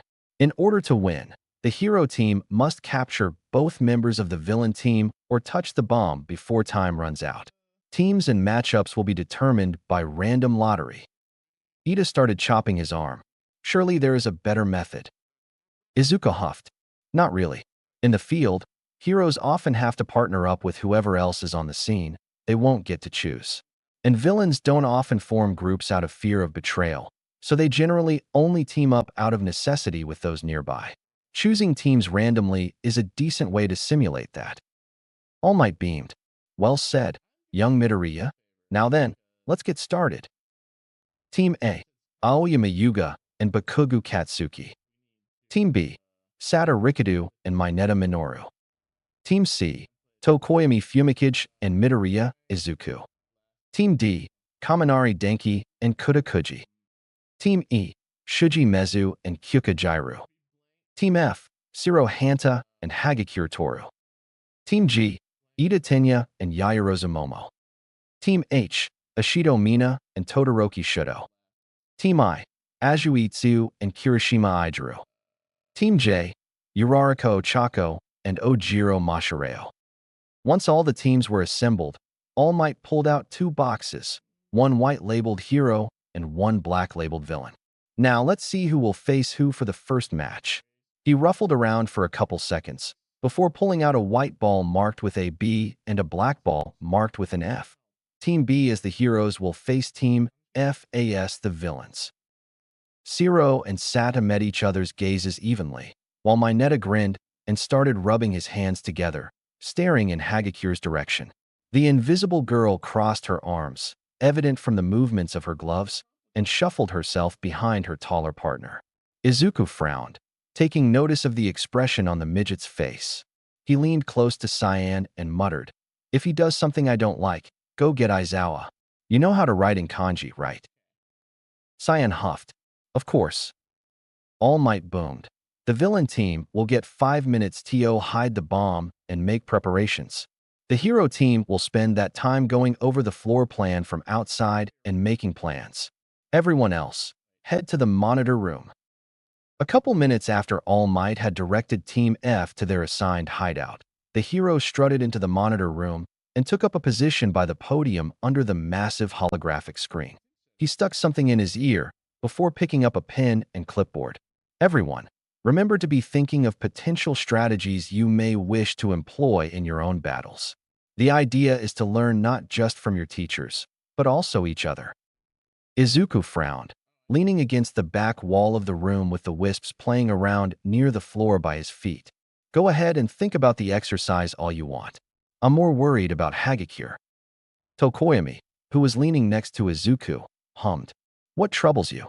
Hagakure seems more than capable of handling herself on the field of battle, since she was quite athletic during the tests yesterday." Izuku scowled. "Did you see the look Mineta had on his face? I get the impression that he might use this exercise as a chance to pull off something less than family-friendly." Tokoyami grunted, crossing his arms. "If he does, then I pray that All Might intervenes, for Dark Shadow's leash is quite loose. And even then, there is no guarantee that I would hold it all that tightly." Izuku huffed. "While I empathize, I'd suggest gripping that leash a little tighter. Cyan's on standby in case the midget pulls something, and he'll go grab Aizawa-sensei if All Might doesn't step in." Tokoyami nodded. "I understand." Dark Shadow popped up, cracking her knuckles. "So do I, but that doesn't mean I won't try to keep myself from dispensing some karma if it comes down to it." White rolled his eye. "Come on, Shadow. You gotta trust the adults to handle things." Pink huffed. "Police, White. We know better than most that adults don't always do the right thing. Remember that time Yubi tried reaching under the skirt of the girl in front of him?" The wisp scowled. "Still can't believe they swept that under the rug just 'cause he whined to his mama and she threatened to drag the school. The bitch isn't even mainstream. The fuck was she gonna do?" Blue sighed. "Calm down, Pink. Katsuki already kicked Yubi's ass for that. There's no need to dwell on it."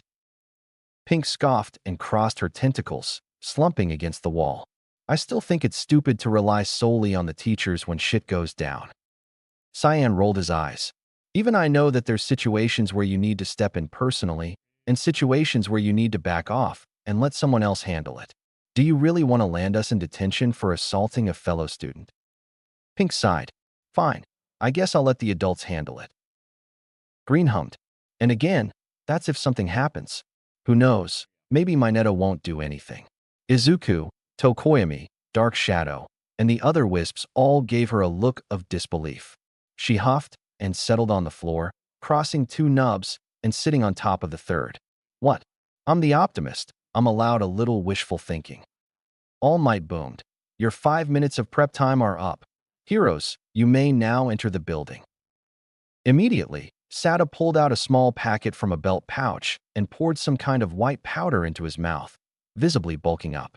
Mineta pointed at the top of the building and said something, and the larger boy picked up his partner, bodily throwing Mineta towards the roof. The class gasped in shock as the midget pulled a ball off his head and smacked it into the side of the building, sticking in place. Izuku grunted in approval as the midget fiddled with the nearby window. Good thinking. He probably didn't know, but he just bypassed a bunch of Zero's tape traps.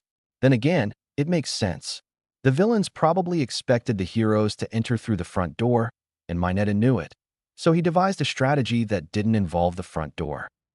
Mineta pulled open the window and clambered inside, before raising a finger to his ear and saying something. Back on the ground, Sata nodded, before roaring and charging in through the front. Tokoyami frowned. If Mineta was going to sneak in higher up, why would he have Sata charging down below?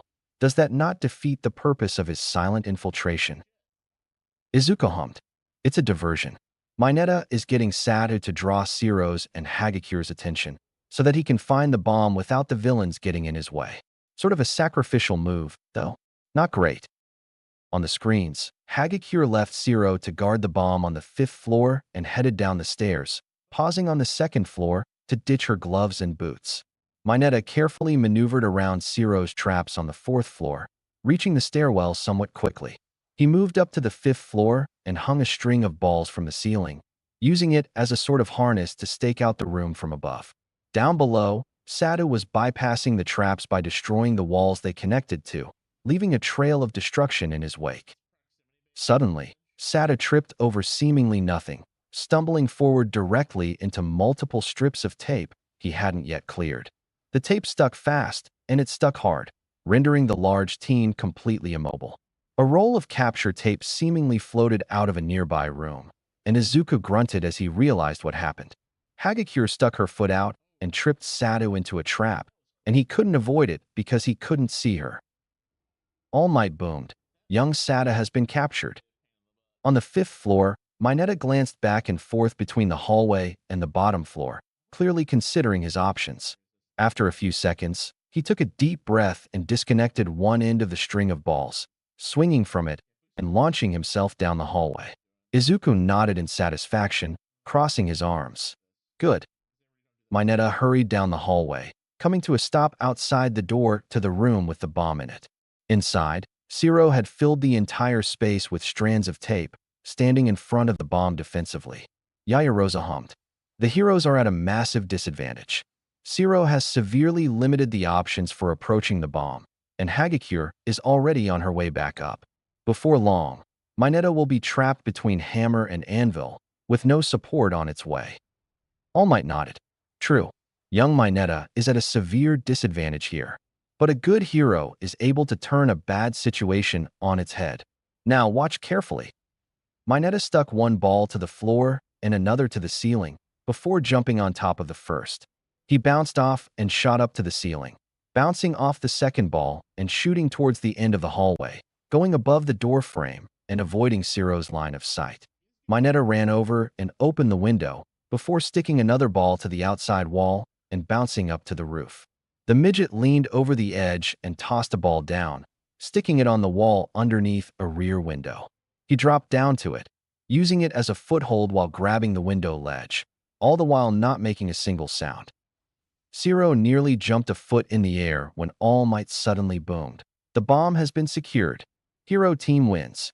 The teen spun on his heel to stare at Mineta sitting smugly atop the bomb, a breeze from the open window sending the strips of tape fluttering.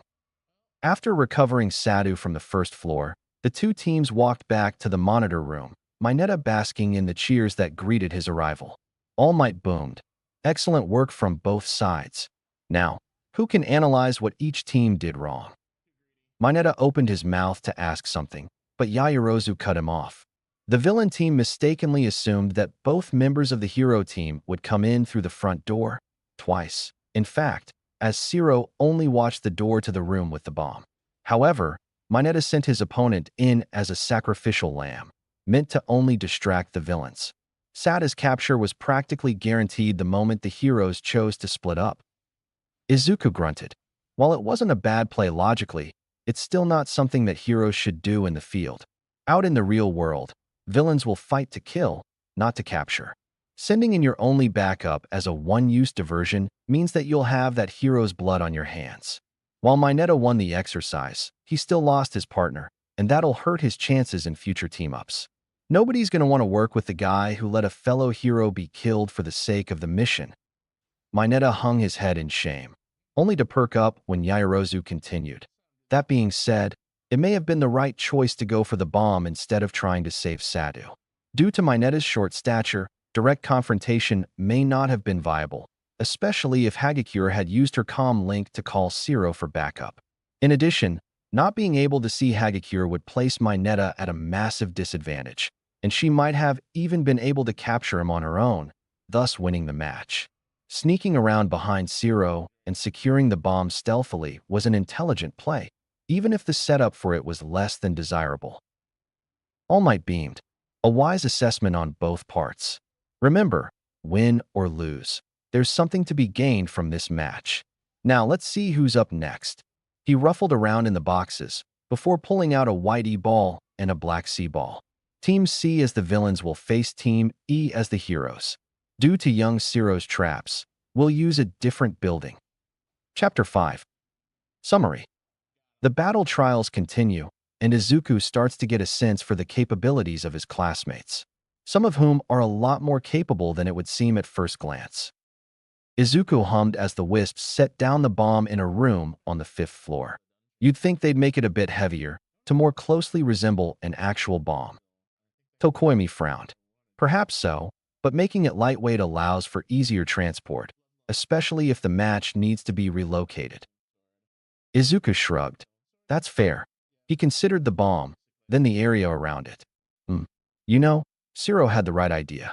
You don't want the bomb to be easily reachable. Move the bomb to that corner. The wisps obliged, and Izuku cleared his throat, then warbled. Yellow, drill out the floor around the bomb, but leave the floor under it intact. Tokoimi, come with me.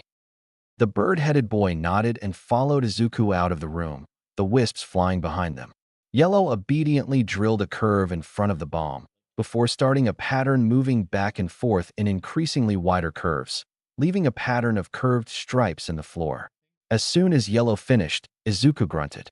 All right, Yellow, make holes for the others to get through and be ready in the room underneath. Once the wisps were in position, he called out, Pink, start cutting the floor strips down. Everyone else, catch them before they hit the floor and set them down gently. We don't want to make any noise. As the wisps got to work, Tokoimi nodded in satisfaction. From what I observed yesterday, neither Shuji nor Jairu should be able to clear that gap. Shuji has a decent standing long jump, but his performance yesterday makes me believe he is incapable of this distance. Izuku nodded as Pink started cutting the bigger strips in half before disconnecting them from the walls. Exactly. And Jairu's athletic, but I don't really think she's climbs the outside of a 5-story building athletic. What's our strategy beyond this? Tokoimi hummed. I believe it would be prudent if you positioned yourself in the room underneath the bomb. Your wisps are much more patient than Dark Shadow, and would be better for holding a defensive position while she goes on the attack. Furthermore, we have already proved that 2 of them together can lift the bomb, and All Might never said that it could not be moved mid-match. This could potentially come down to playing keep away. Cyan snorted. I'm excellent at keep away. Izuku glanced over to see that all of the strips had been cut away from the wall and gently stacked at the back of the room below. Nodding in satisfaction, he turned to Tokoimi and held his hand out. Good luck. If you need help, give me a buzz. Remember, I'm not the only one who can make use of the wisps. Tokoimi smirked and accepted the handshake. Indeed. As the bird-headed teen walked off, Izuku turned around and stepped through the doorway, Green catching him just before he hit the floor below. As he walked towards the middle of the room, he gave her a curious glance. Why? You know I can handle a 2-story drop. Green rolled her eye. Yes, but you just said you wanted to keep quiet for the time being, and dropping an entire floor was bound to make noise. That's fair. All Might's voice boomed from the loudspeakers. Your 5 minutes are up. Heroes, you may now enter the building. Izuku brought a hand to his earpiece. Tokoimi, can you speak the wisp's language? His partner sighed. Unfortunately, no. However, Dark Shadow can, and she sees what I see. I will give her my earpiece, and she will relay happenings to you as relevant. There was a brief pause, and then the shadowy bird trilled. Am I coming through okay? Izuku grinned. Loud and clear, Dark. What are the heroes doing? They walked in through the front door. I'm going to stretch along the outside and see if I can listen in. Another pause, and then Jairu's voice came through the earpiece, albeit distantly.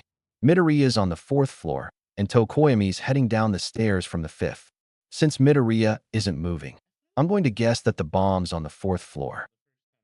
Shuji responded. But if it's on the 4th, then why was Tokoimi on the 5th floor? Plus, they know neither of us can scale walls like Mineta or Ciro, so it would make sense for them to put the bomb as high up as possible to delay us. Gyro hummed. That's a good point. All right, you deal with Tokoyami. His bird demon thing looks tough. Shuji grunted. Be careful. Midoriya may look innocent, but his buddies are clearly powerful. You saw what he did for the 50-meter dash yesterday. He could be on us in a second. Gyro chuckled. Worry about yourself. I've got a move I doubt he'll see coming.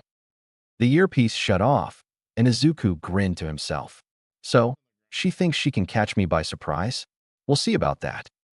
He only lasted about half a minute before he started tapping his foot impatiently. Cyan was flitting back and forth, lightning crackling around his tentacles. Come on, let's go already. Blue sighed. Patience. Neither of them have enhanced speed. This'll probably take a while. Pink huffed and crossed her tentacles. Well, excuse me if some of us want to be more active about this. White hummed. While I understand the desire to take action, there's value in standing your ground. Think of it this way. As heroes, we might have to defend a VIP or civilian. In those cases, we'd have to stand our ground and wait for the villain to come to us, since we wouldn't want to abandon the person we're defending. Red nodded. That makes sense. The wisp pouted. Doesn't make this any less boring, though. Izuku grunted. Yeah. He glanced up at the sound of hurried footsteps, and Gyru skidded to a stop in the doorway. All right, villain. Your end is now. Izuku raised an eyebrow. I thought it was the end is night. The girl rolled her eyes. Whatever. Point is, you're going down.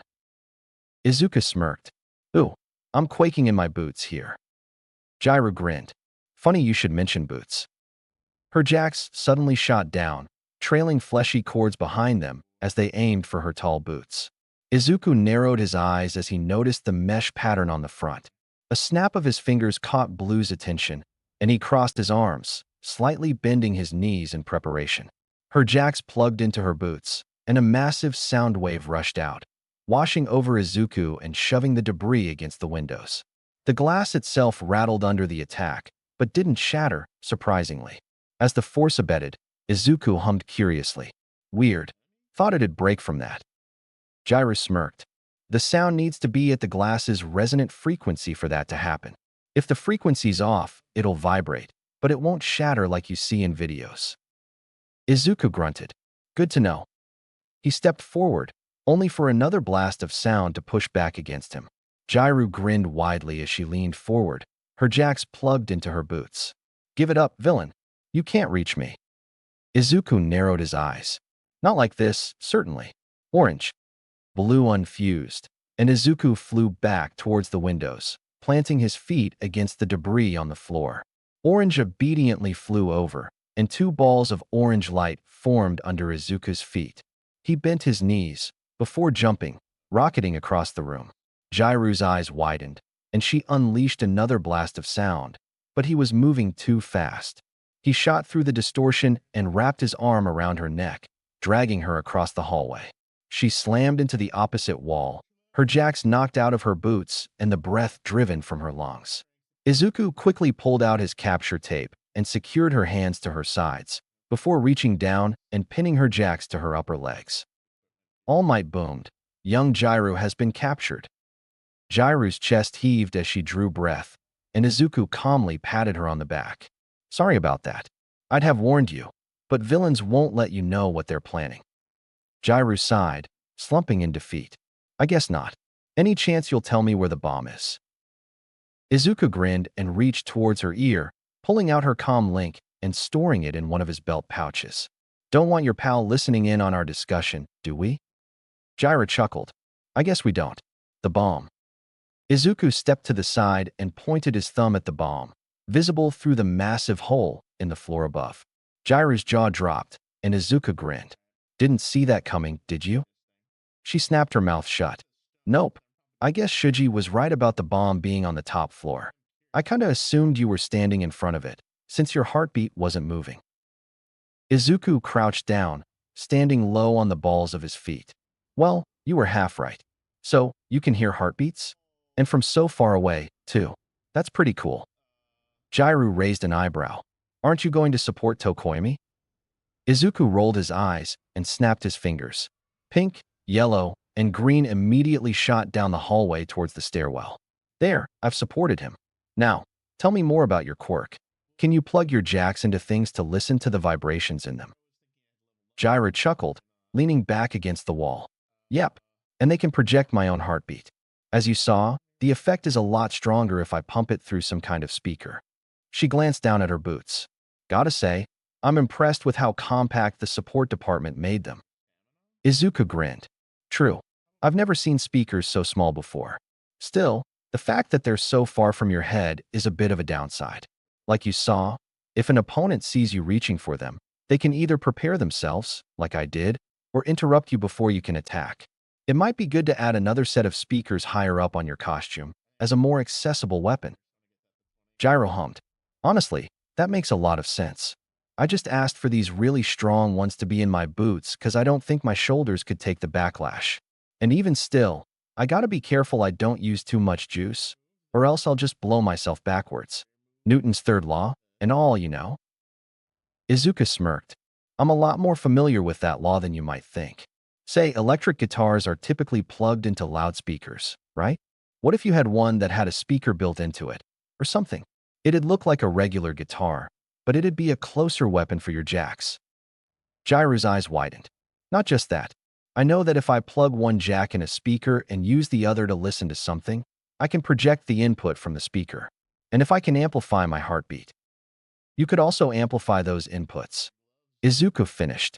And since electric guitars already take inputs and put them into speakers I could use the chords as sound attacks. Jairo interrupted. That's genius. Suddenly, the building shook, and Jairo glanced around wildly, only to pause when Izuku snorted. Calm down. All Might announced. Young Shuji has been captured. Villain team wins. The class cheered as Izuku swung open the door to the monitor room, and he chuckled, before walking over and high-fiving Katsuki. I take it we put on a good show? The blonde snorted. That's one way to put it. All Might boomed. I'm impressed. Young Midoriya and young Tokoyami worked together quite well. In fact, I'd go so far as to say your teamwork was flawless. Now, who can tell me what mistakes the hero team made? Yaoyorozu raised her hand. Like with the last match, the greatest mistake was splitting up. Jairo seemingly assumed that Shuji would be able to handle Tokoyami alone, or at least hold him off while she secured the bomb. If she and Shuji had fought Tokoyami together, they might have had a chance at victory. Though, they were at a massive disadvantage. For all intents and purposes, this was a 2-on-11 fight. Not only could Midoriya's wisps enhance his or Tokoyami's capabilities, they could also reconnoiter and battle on their own. In a real fight, had Jairo managed to detain Midoriya, a wisp could have released him. And besides, her chances of beating Midoriya by herself were slim to none. The more practical route would have been to face Tokoyami alongside Shuji, a fair 2-on-2, before then facing Midoriya as a team. Jairo could have briefly pinned Midoriya as she did here, thereby giving Shuji a brief window to either finish Midoriya off or secure the bomb unimpeded. Ida interjected. Another disadvantage of the heroes was that their discussions could be overheard, while the villains had a code that allowed them to discuss their plans safely. He turned to Izuku and Tokoyami with a frown. His helmet was off. However, I must admit I am curious as to how the two of you already have a secret code language in place. Do you two know each other, by any chance? Izuku smirked. Nope. We just met each other yesterday. The code language is a sentient quirk thing. Cyan crossed his tentacles and huffed smugly. An elite group that you scrubs have no chance of joining. White smacked the wisp upside the head. Be nice. All Might coughed. In any case, let's keep moving. We only have so much time. He ruffled around in the boxes for a bit, before pulling out a white ball marked D and a black ball marked G. Team GAS the villains will face Team DAS the heroes. Since this building is so extensively damaged, we'll again use a new one. Izuku hummed as he scanned the screens. Ida and Yaoyorozu had holed up on the top floor, the latter having somehow acquired several sheets of metal to barricade the doorway. This ought to be interesting. Though, where'd Yaoyorozu get the materials? I didn't think the buildings were stocked with those. Some kind of transmutation quirk. Todoroki grunted. She makes things. Izuku blinked. You're joking. She just makes stuff out of thin air? That's ridiculously overpowered. The two-tone teen huffed. Not out of thin air. She needs fuel. Something about lipids. Izuku hummed. Okay, slightly less ridiculous, but only slightly. I don't think it's 101 either, but I don't know enough of the science to say for certain what's really going on. Kirishima crossed his arms. I don't think Kaminari has the muscles to break through those barriers, and Kuda doesn't seem like he's the type for direct confrontation. What can he do, anyway? Izuku considered that as All Might boomed. Your 5 minutes of prep time are up. Heroes, you may now enter the building. Suddenly, a tidal wave of rats emerged from the nearest manholes, swarming the building and covering it in a thick layer of fur. Ida froze up and Yaoyorozu shrieked in terror as the rodents covered them, easily bypassing the barriers and covering them completely. The class watched in shock as Kuda entered the building, Kaminari following with his jaw practically on the floor. The rats parted before the taller boy, and they reached the bomb room with zero resistance. A quick command from Kuda, and the rats lifted the metal sheets from their channels, unblocking the doorway and allowing the heroes easy entry.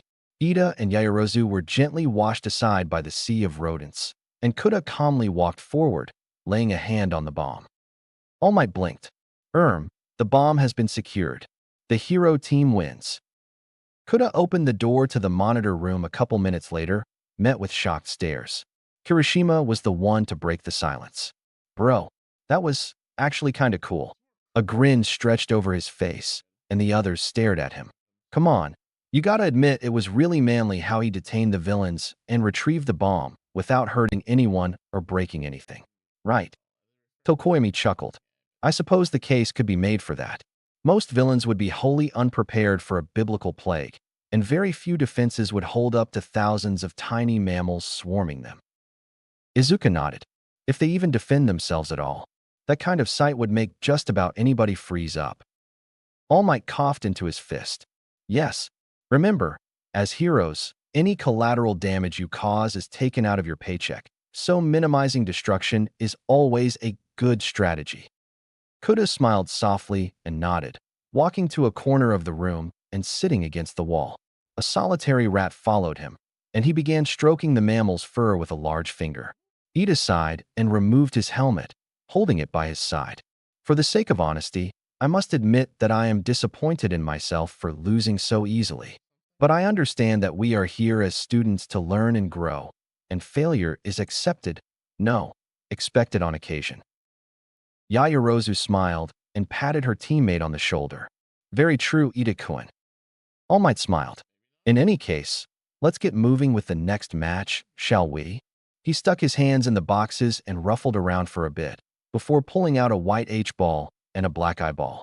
Team H as the heroes will face Team I as the villains. Shudo stared up at the building ahead.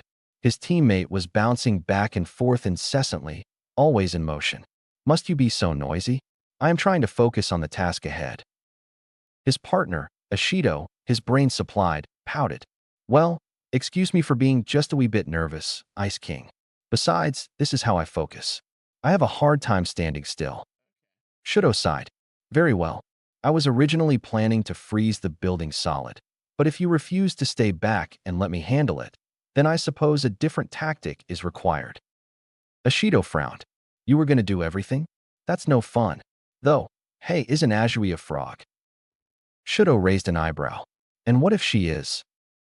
Ashido hummed. Well, aren't frogs cold-blooded?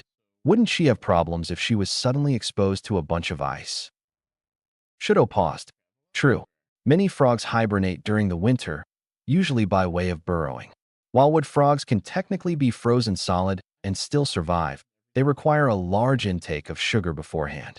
I can't count on Azui being similarly prepared. In that case, I will try not to use my quirk on her. Ashido smirked. Huh, I guess you can be considerate of others. Shudo huffed. We may be opponents at the current moment, but she is still my classmate. It would do me no good to deliberately harm my allies. Refresh my memory, what is your quirk? Ashido grinned. I can produce acid of varying corrosiveness and viscosity from anywhere on my skin. And since my costume designer put holes in my shoes like I asked, I can produce it from my feet and slide around like I'm on a slip and slide. Shudo nodded. A mobility option is a good idea for any hero. I, myself, can create a layer of smooth, slippery ice underfoot in order to get around more efficiently. Ashido's eyes widened, and she grinned wider. Say, can you make ramps out of your ice? Shudo huffed. Quite easily. Why do you ask? She made a sweeping motion with her arm, before pointing up at the roof. I'm thinking if I get enough momentum and a good angle, I can launch myself up to the roof.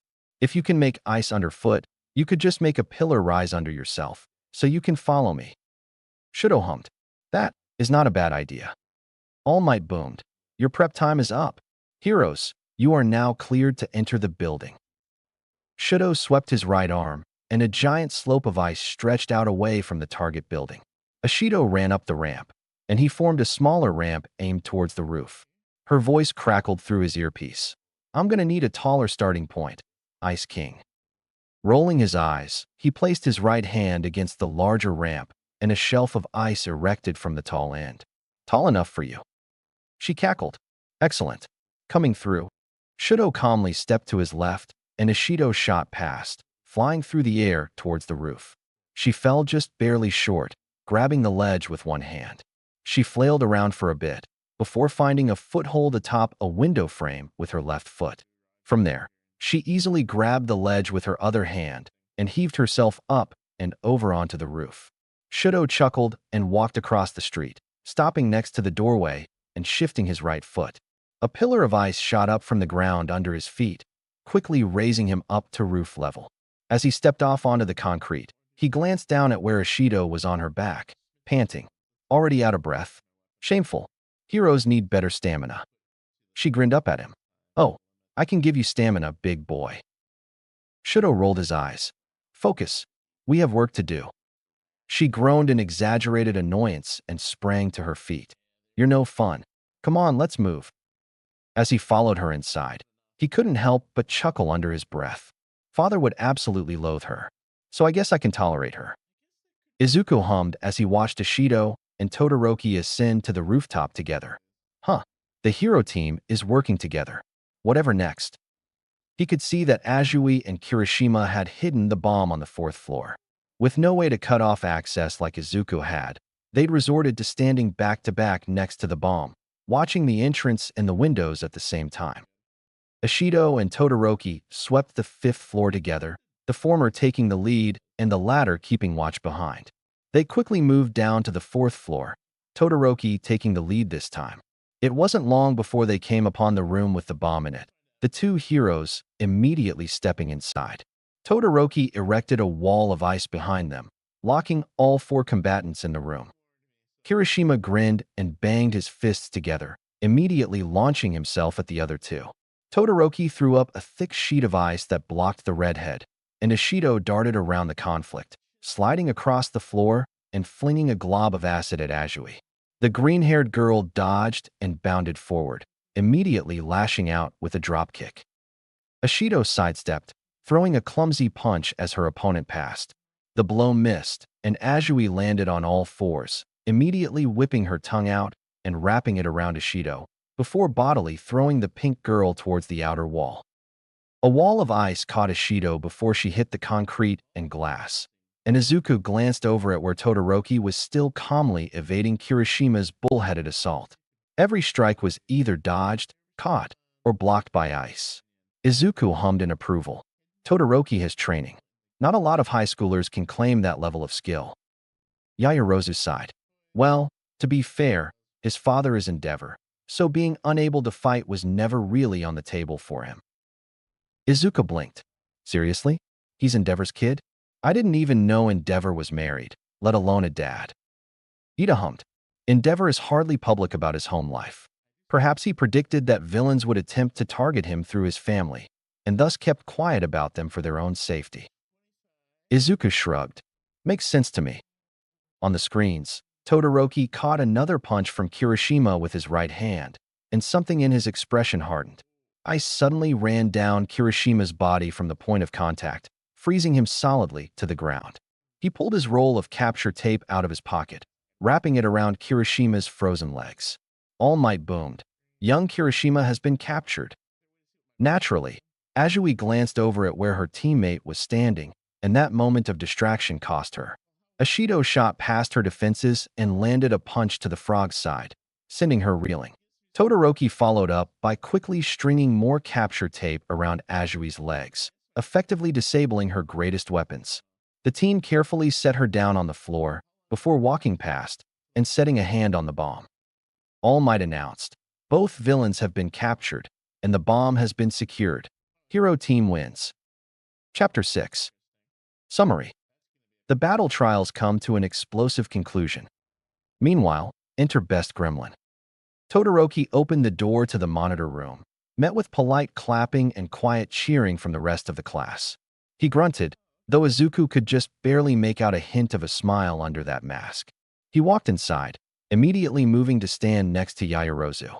Ashido skipped in behind him, a spring in her step and a smirk on her face. Azui dragged Kirishima behind her, the redhead practically catatonic after his defeat. All Might boomed. An excellent display from both sides. Now, what mistakes were made in this match? Yaoyorozu raised her hand immediately. The largest blunder was assuming, again, that the heroes would enter through the front door, while Azui dash.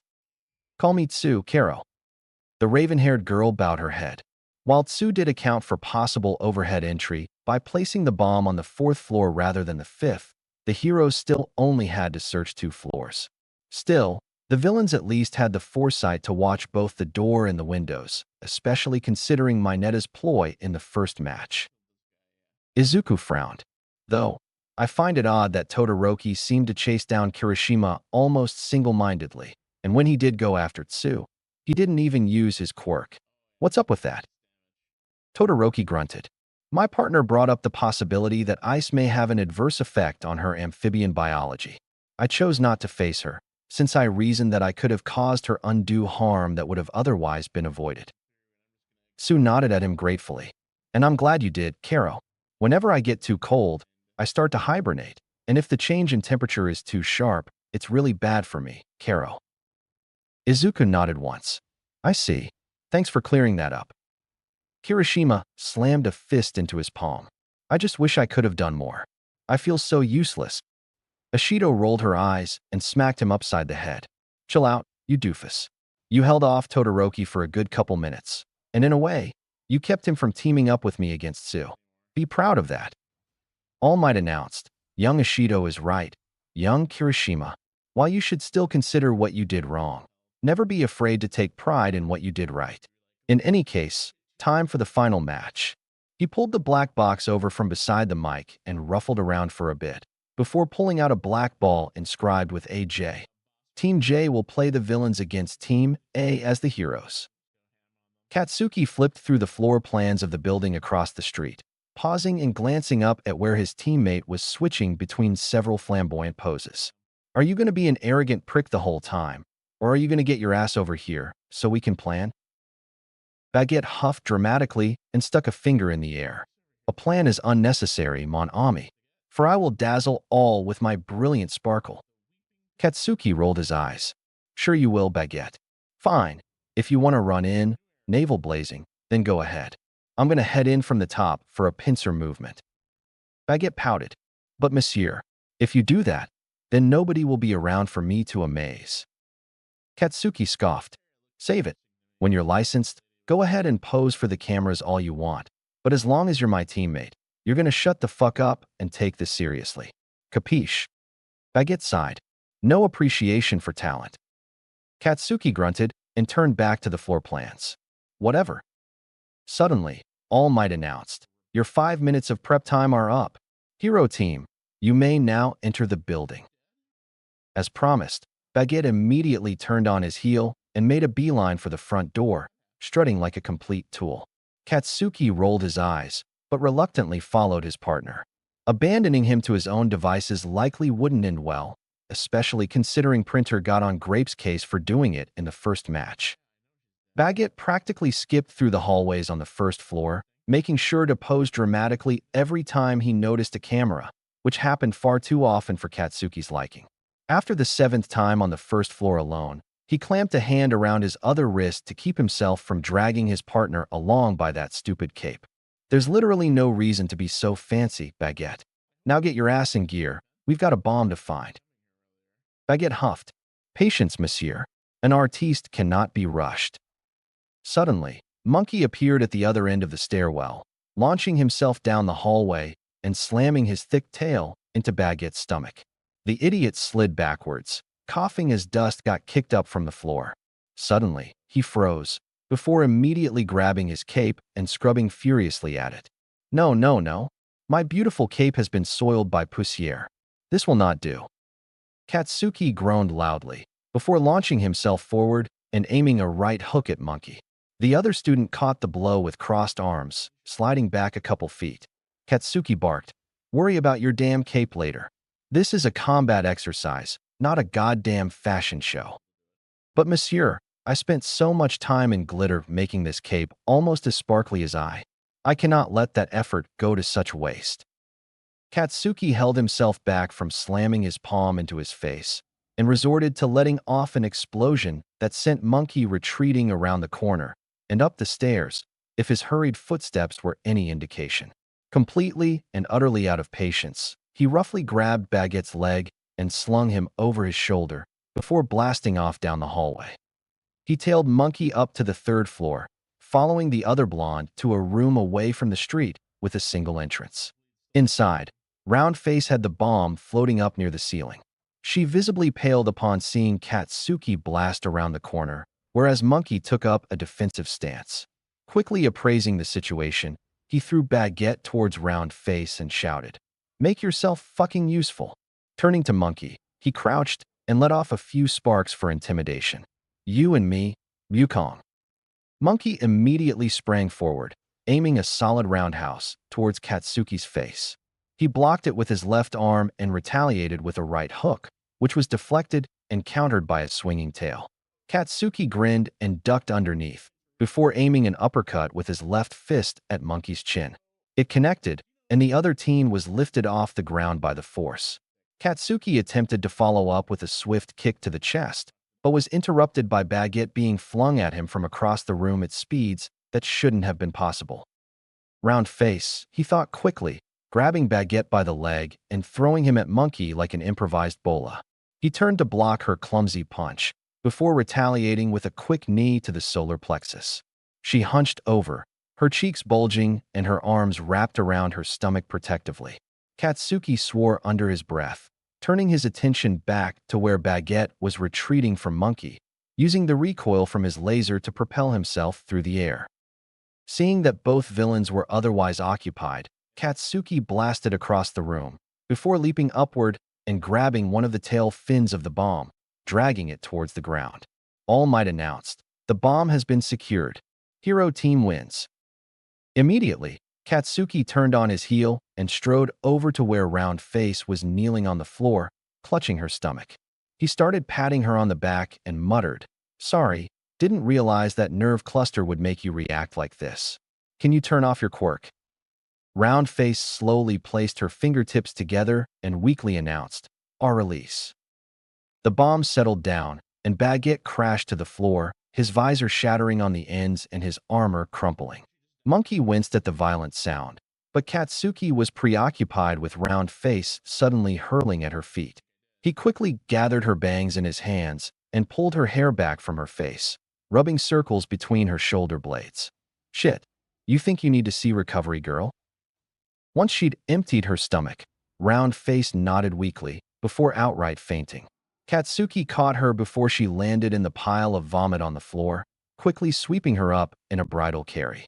He barely spared a glance at the other two before running down the stairs, taking off down the street towards the tunnel out of Ground Beta. Izuku hummed worriedly as Katsuki beelined out of the building and towards the exit of Ground Beta. "Yikes. I know getting hit in the solar plexus is unpleasant, but I didn't think it'd induce vomiting that badly." Ashido winced. "I talked to Uraraka a little bit after the quirk apprehension test yesterday, and she told me that floating too much stuff makes her nauseous, especially if she floats a living thing. Since she was already floating the bomb, adding Aoyama onto that was already pushing her to the edge." Izuku sucked in a breath through his teeth. "Yitch, I hope she's okay." Katsuki showed up at the monitor room only a few seconds after Ojiro had dragged Aoyama in. The French blonde was practically catatonic, clutching his glittery cape and sobbing uncontrollably. Katsuki rolled his eyes and walked past Aoyama with a grunt. "Get over yourself, it's just a cape. Easily cleaned, easily repaired. Human lives are less so." All Might boomed. An impressive display on both sides, albeit brief. In the interest of time, I'll only ask for a short critique of the overall match. Any takers? Yaoyorozu raised her hand, but Izuku spoke first. Ojiro and Uraraka had a good plan in place. Floating the bomb made it unlikely for the hero team to properly secure it without facing her first. In addition, Ojiro took the fight to the hero team, stalling them as much as possible, but he also knew when he was outmatched.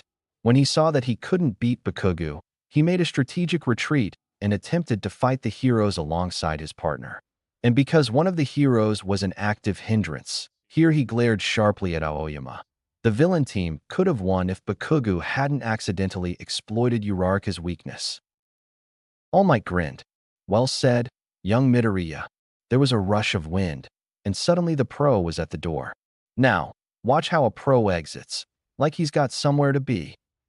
In an instant, the hero was gone, and an enormous gust of wind signified that he had bolted towards the exit tunnel at top speed. Gasps and shocked muttering were heard, but Izuku ignored it to lay a hand on Katsuki's shoulder. "She's gonna be okay. You got her to Recovery Girl as soon as you could." The blonde sighed. "I know, but I did that to her in the first place." Izuku cuffed him over the head. "You didn't know for certain it'd cause such a violent reaction." "Hell, I didn't know it would, and Ishido had to explain to me why it did." Katsuki's shoulders slumped in defeat. "Fine, whatever." Izuku patted him on the back.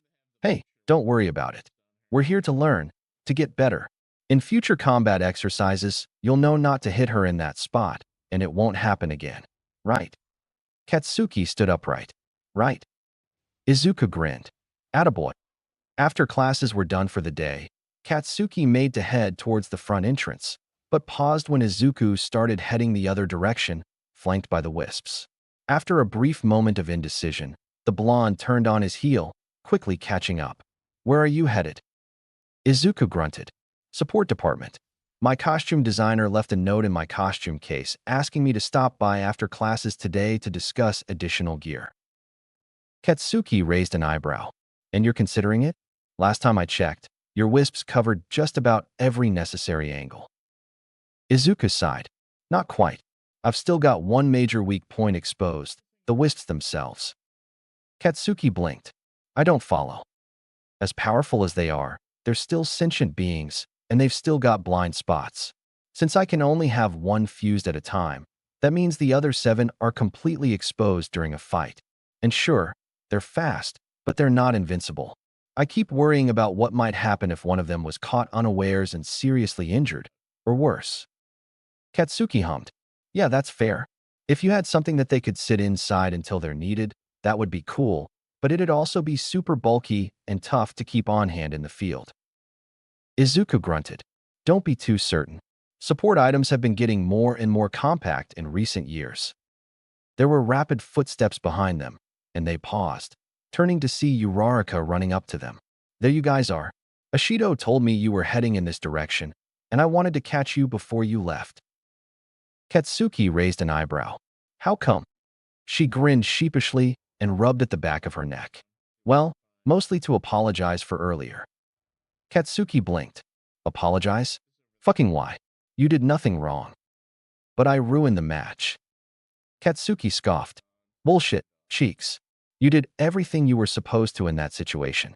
If anything, I should be apologizing to you for making you vomit your guts out." She gasped. "I don't blame you for that. It was a combat exercise. We're supposed to hit each other. I already know I've got to get over my nausea, and I'm going to have to endure pain, so I might as well start now." Izuku pinched the bridge of his nose.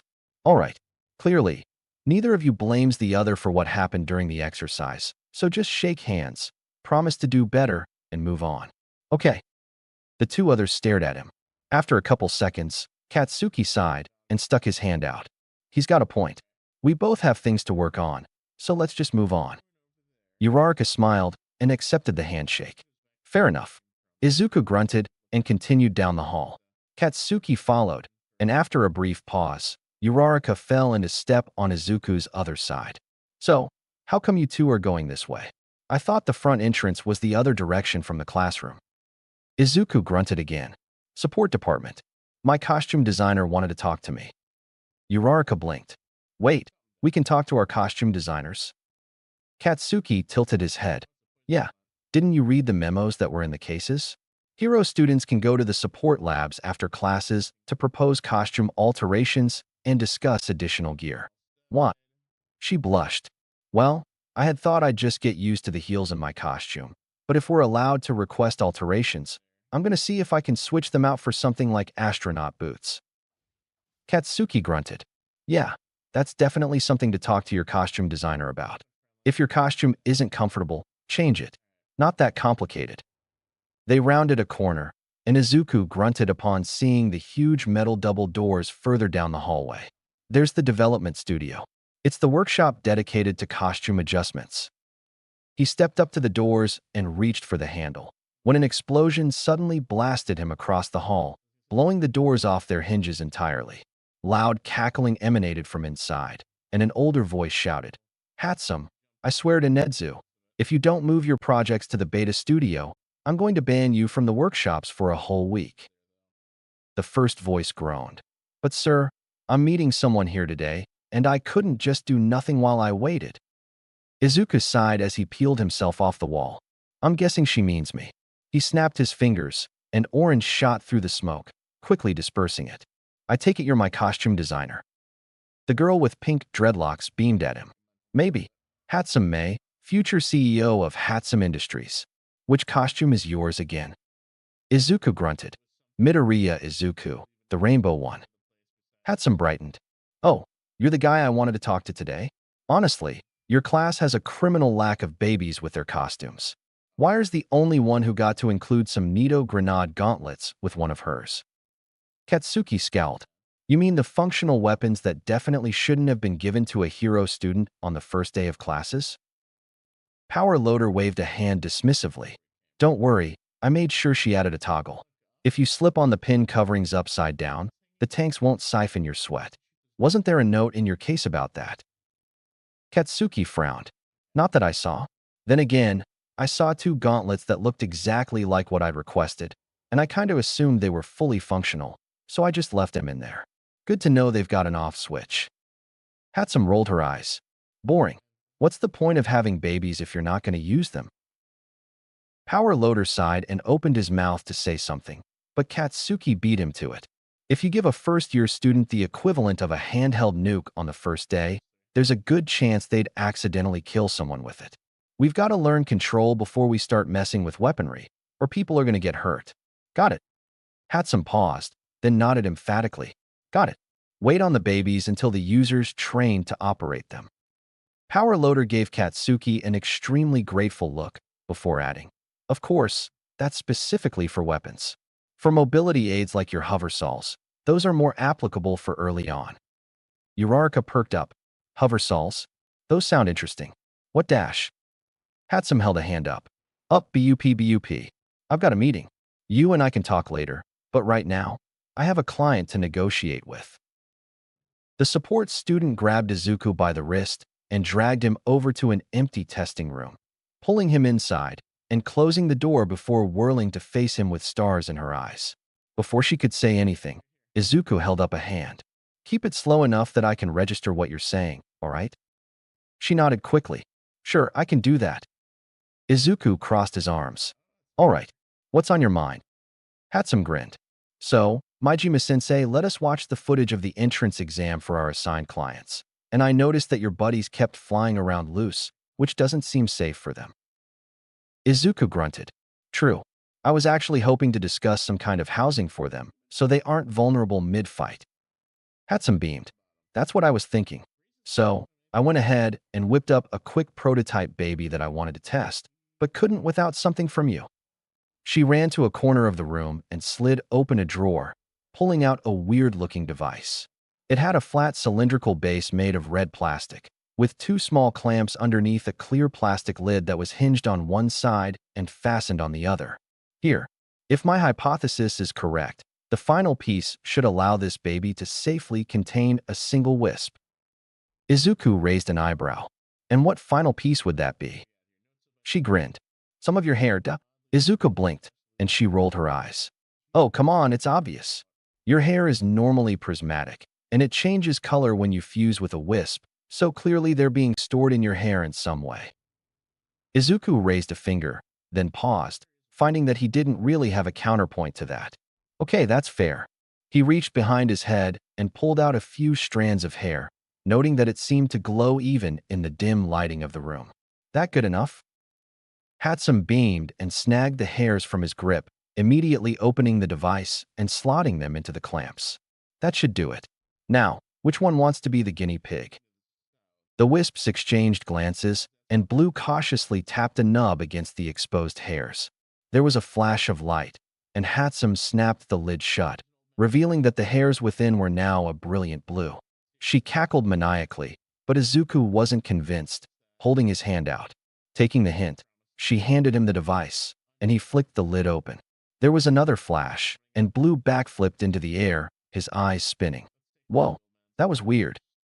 Green floated closer, rubbing her front nubs together worriedly. Are you all right?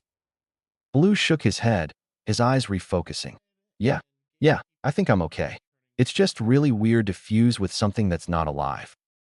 Izuku grinned and locked eyes with Hatsum. Works like a charm. She grinned widely. Excellent. I'll get right on machining 7 more of those babies. I noticed there's a lot of empty room on the back of your costume, so I figure I can stick him there. Izuku rubbed at his chin. Actually, I want to check something. He pointed at the curved side of the lid. Could you drill a small hole through there? Just enough that the hairs would fit through. Hatsum nodded and dashed out of the room, quickly coming back in with a small drill bit. She quickly bored a hole in the side of the lid, and Izuku adjusted the hairs in the clamps so that the ends were sticking out. Red fused with the hair, and Izuku laid the container on his palm, making sure the tips were touching his skin. He mentally prodded it, and there was another red flash, leaving the detached hairs prismatic. Izuku glanced up, and sure enough, his own locks were now red. Another mental push, and the clamped hairs turned red again. A fourth flash, and red floated up to join the others, rubbing his head with one of his tentacles. Izuku nodded in satisfaction. Figured, if the hair is touching my skin, the wisp can move from the container to my body without exposing itself. So, if I give you some more hairs, could you wire these containers into the costume so that the hairs are touching my skin? Hatsum cackled and snatched the container from his hand. Child's play, Captain Rainbow. Just watch. You'll have an epic new costume before your heroics exercise tomorrow. Chapter 7. Summary. Reporters and elections and break-ins. Oh no. Meetings and talking in OCs. Oh my. Izuku rounded the corner before Yue and paused, Katsuki running into him due to the sudden stop. What's up? Izuku grunted and gestured to the crowd milling around the front gate. Reporters. Katsuki groaned and shouldered his bag. Fucking wonderful. All right, let's get this over with. They walked towards the school, the cries of the reporters growing louder and clearer as they approached. As they watched, a Gen Ed student attempted to push through the crowd and was surrounded immediately with microphones and cameras being shoved in his face. Hey you, All Might's teaching here, right? What's he like as a teacher? Is it true he always smiles, even while talking? What subject is he teaching? Which costume does he wear? Or is he in civilian clothing? What does his breath smell like? Wordlessly, the student gestured to the shoulders of his uniform, 2 buttons set on each side. The closest reporter groaned and turned on her heel, announcing, "This kid's in Gen Ed, he's got nothing." She walked up close to the gate and shouted, "Come on, give us All Might already." The crowd moved in behind her, inadvertently shoving the Gen Ed kid back away from the gate. Izuku and Katsuki walked up as the purple-haired teen gave the reporters a dirty look. Izuku tapped him on the shoulder with a worried expression. "You okay?" In lieu of an answer, the kid gave a thumbs up. Izuku frowned, taking in the dead expression and eye bags that gave Aizawa senseis a run for their money. "You don't look like it." Having trouble sleeping? A nod. Izuku winced. Yeah, I know what that's like. He pointed over his shoulder with his thumb at where Yellow was flying rings around the other wisps. I gotta make sure to let that one exercise before bed, otherwise he keeps me up all night. The Gen Ed guy gave him a sympathetic look and stuck his hand out. Shinso Hitoshi 1C. Izuku accepted the handshake. Midoriya Izuku 1A. Katsuki grunted. Bakugu Katsuki also 1A. Now, how are we going to get to classes? Those damn reporters are blocking the entrance. Shinso raised an eyebrow. Hero students wanting to avoid the cameras? That's a shocker. Izuku grunted, ignoring Shinso's comment. I'm tempted to cause a diversion with red down the block and cite sentient quirk legislation as an excuse. Technically, I have a provisional civilian license so that the wisps can exist and exercise without breaking quirk usage laws. But I don't want to risk causing property damage. Katsuki hummed, considering the crowd. Cyan maybe? Dart each of us through one by one. Shinso coughed. And what about me? Katsuki raised an eyebrow at the insomniac. Did you think you weren't included in that us? Shinso blinked. Kinda. Izuku hummed, considering the reporters and glancing at Cyan. My civilian license doesn't cover the fusing. There was a cough behind them, and the three of them turned to see Ida standing there. If I might interrupt, while it's not well known, there's a side entrance about a block down from here.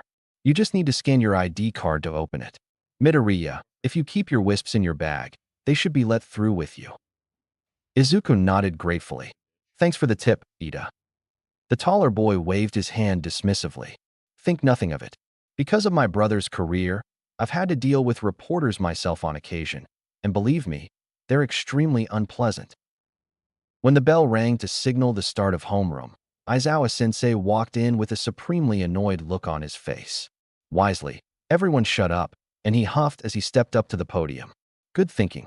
Reading the room is an important skill for anyone, not just heroes. In any case, today you'll need to make a decision that'll impact the rest of your time here at UA. Nobody dared to breathe. You'll need to decide on a class representative. There was a collective sigh of relief before everyone began clamoring to be chosen.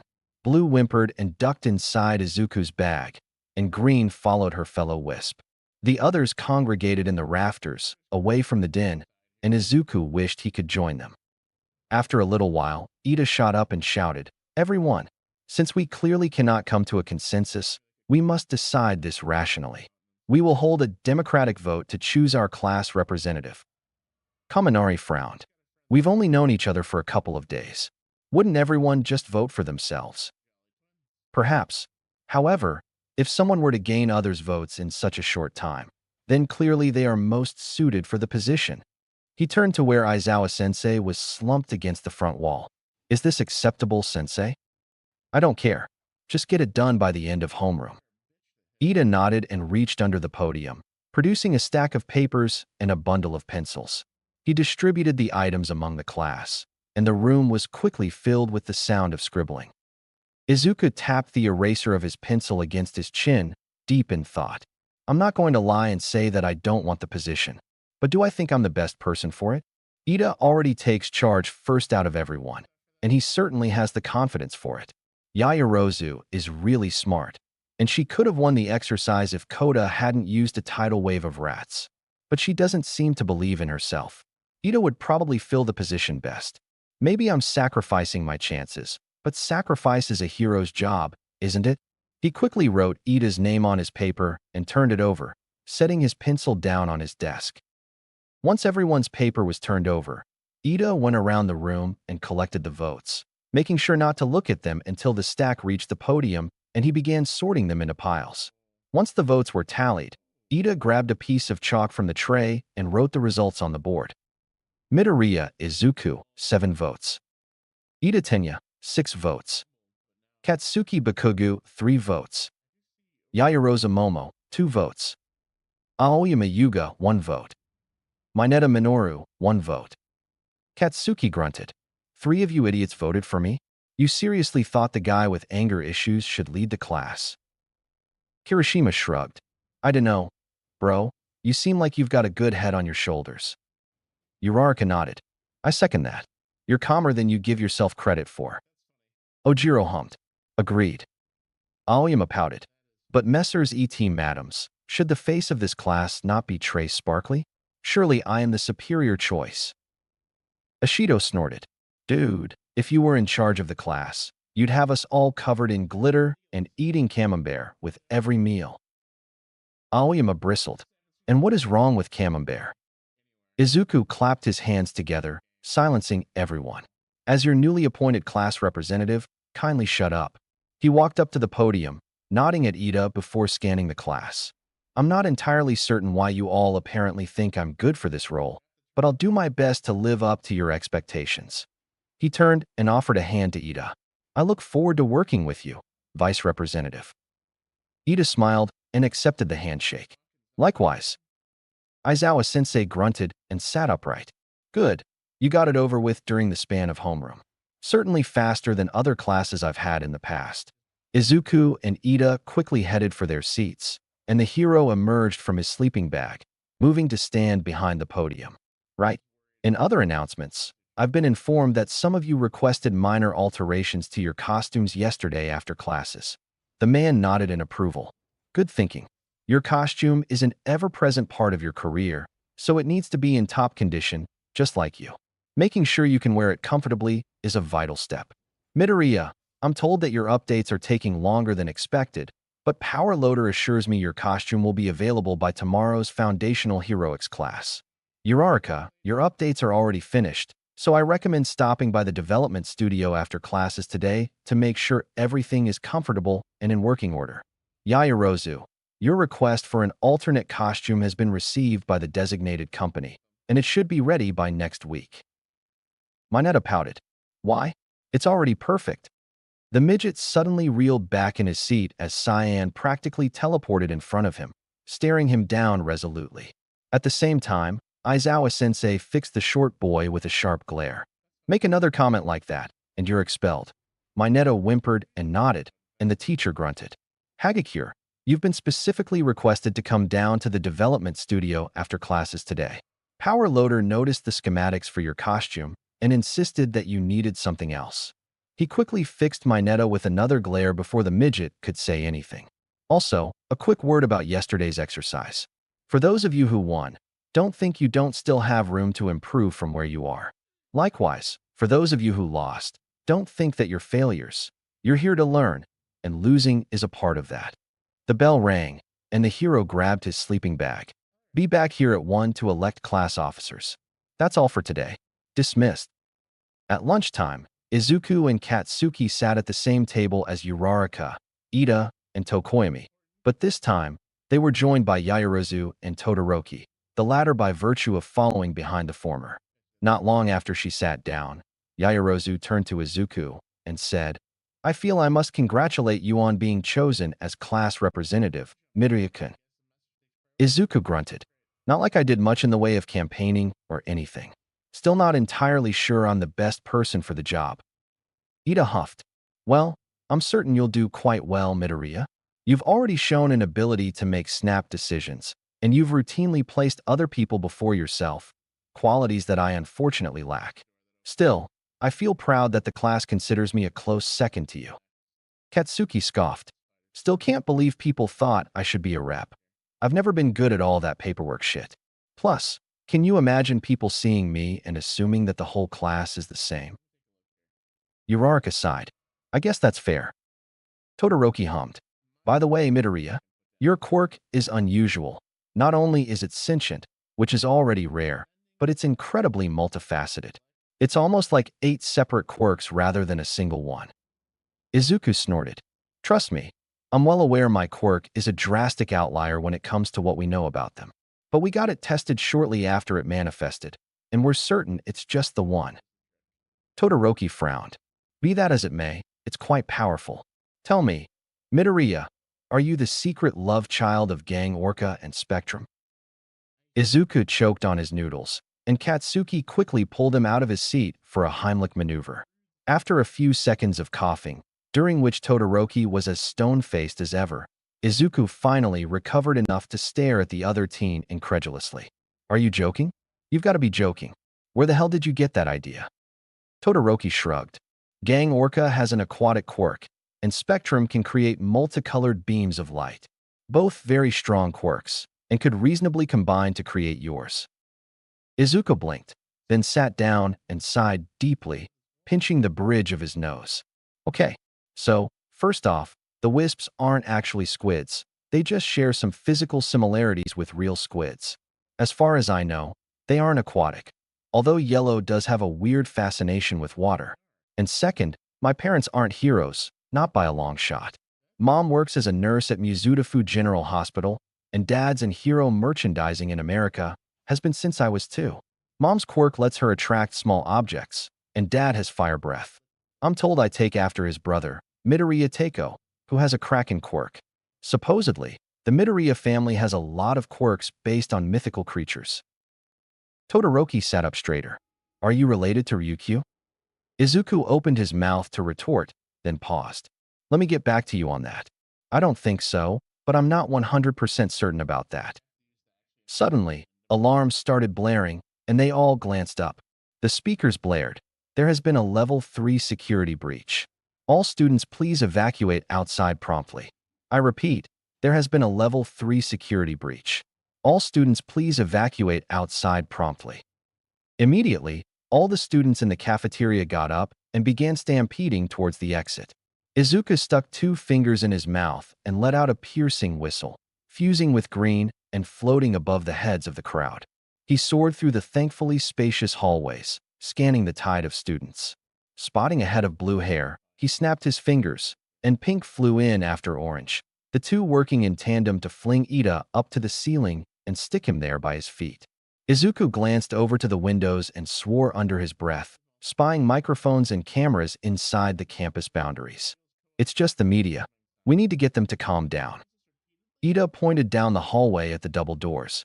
If you can get me onto the door jamb, I should be able to get their attention. Izuku nodded. I'll distract them using red, and you get their attention while they're not panicking. Cyan, you're up. The wisp nodded, and Ida shot through the air as a beam of light, reforming above the doors and planting his feet on the frame. Izuku flew to the side and landed on a windowsill, exchanging green for red and accentuating a clap of his hands with a burst of fire. It had the intended effect of making the crowd pause.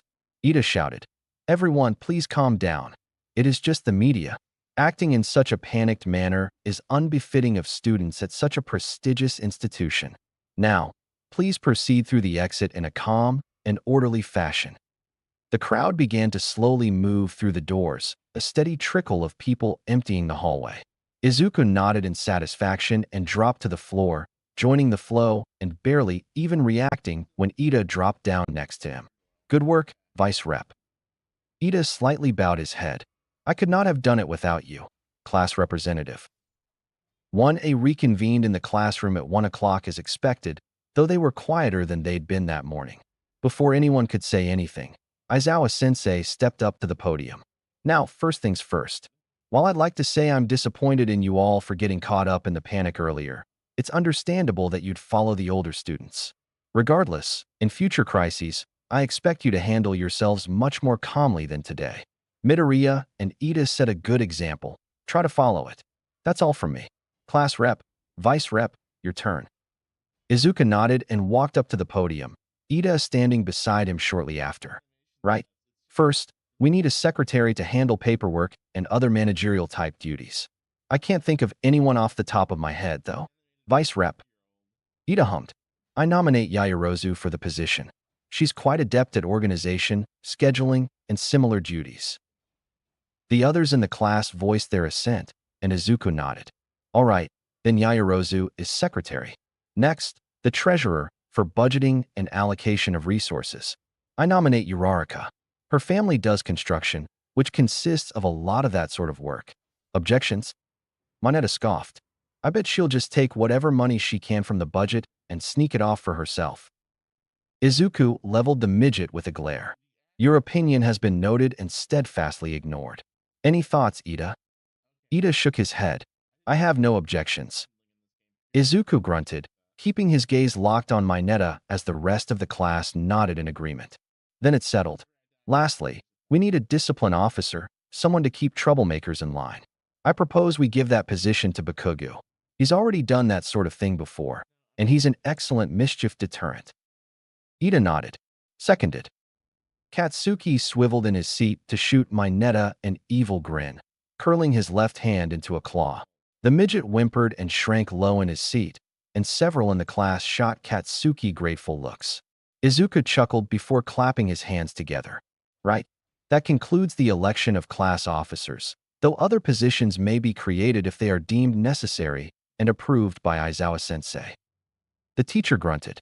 Fine by me. The following day, the front gate had been replaced with a solid sheet of metal, and several of Ectoplasm's clones were directing students to a side gate, much like the entrance Ida had shown them the day before. The crowd of reporters was thankfully nowhere to be seen, and Aizawa-sensei informed them of a class field trip that afternoon. Be at the bus lot at 3:20 p.m. or get left behind. Wear your hero costumes, or don't. It's up to you. At lunchtime, rather than sitting with 1A again, Izuku grabbed 2 bentos from Lunch Rush and led Ida through UA's halls to the first class representative meeting. Aizawa-sensei, Vlad King, Present Mike, Ectoplasm, an underground hero called Ventriloquist, Power Loader, Midnight, and a minor hero by the name of Sprout were already there. Izuku and Ida were the first students to arrive, and they were quickly joined by the other class reps and vice reps of the first-year courses. 1B was represented by Kendo Itsuka and Shouten Irenjiki. 1 CS class rep was a girl with curly white hair by the name of Cookie Shizuka, and Shinso was their vice rep. 1D was represented by Zunu Yomu, a girl with a ginger ponytail and 2 white hearing aids, and Aguamato Tsutsutaka, a boy with a black pompadour and a prominent chin. 1E had Togaike Chikuchi, a girl with a black ponytail and spiked hair tie, and Tenohira Shizukiza, a boy with gray hair with Soundwave decals. 1 FS class rep was Kenzoka Majoru, a girl with silvery, shoulder-length hair.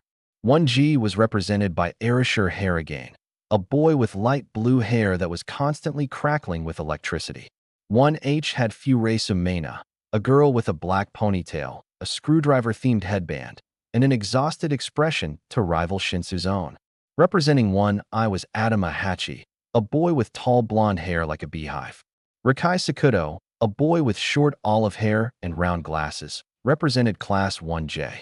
Finally, 1KS representative was Mimai Hanton, a boy with dark blue hair and swirls on his cheeks. Power Loader explained the support and management courses only had singular representatives due to the specialized nature and smaller sizes of the classes. The homeroom teachers for the management course were absent for the first meeting due to an unexpected surge in workload. Izuku guessed that the media invasion was responsible. Once introductions had finished, a vent in the ceiling opened up, and a furry figure in a suit and tie dropped out of the air duct, landing in a chair at the head of the room. Calmly ignoring the shocked screaming of the Gen Ed reps, the mammal chirped, "Greetings, everyone. I'm certain most of you recognize me from orientation, but I imagine 1A has yet to see me in the flesh, or the fur, as the case may be." Izuku bowed his head. "Principal Nedzu." Nedzu chuckled. "Please, a simple Nedzu-sensei will suffice. I see myself as a teacher more than a principal, personally." Izuku smirked. "Nedzu-sensei, then." Nedzu grinned and clasped his paws together as the Gen Ed reps finally composed themselves. "Now, this first meeting is more of an introduction to each other. After all, as representatives, you'll be working with each other quite often, so it's important to be familiar." Furesu sighed. "As long as I'm away from Hatsum."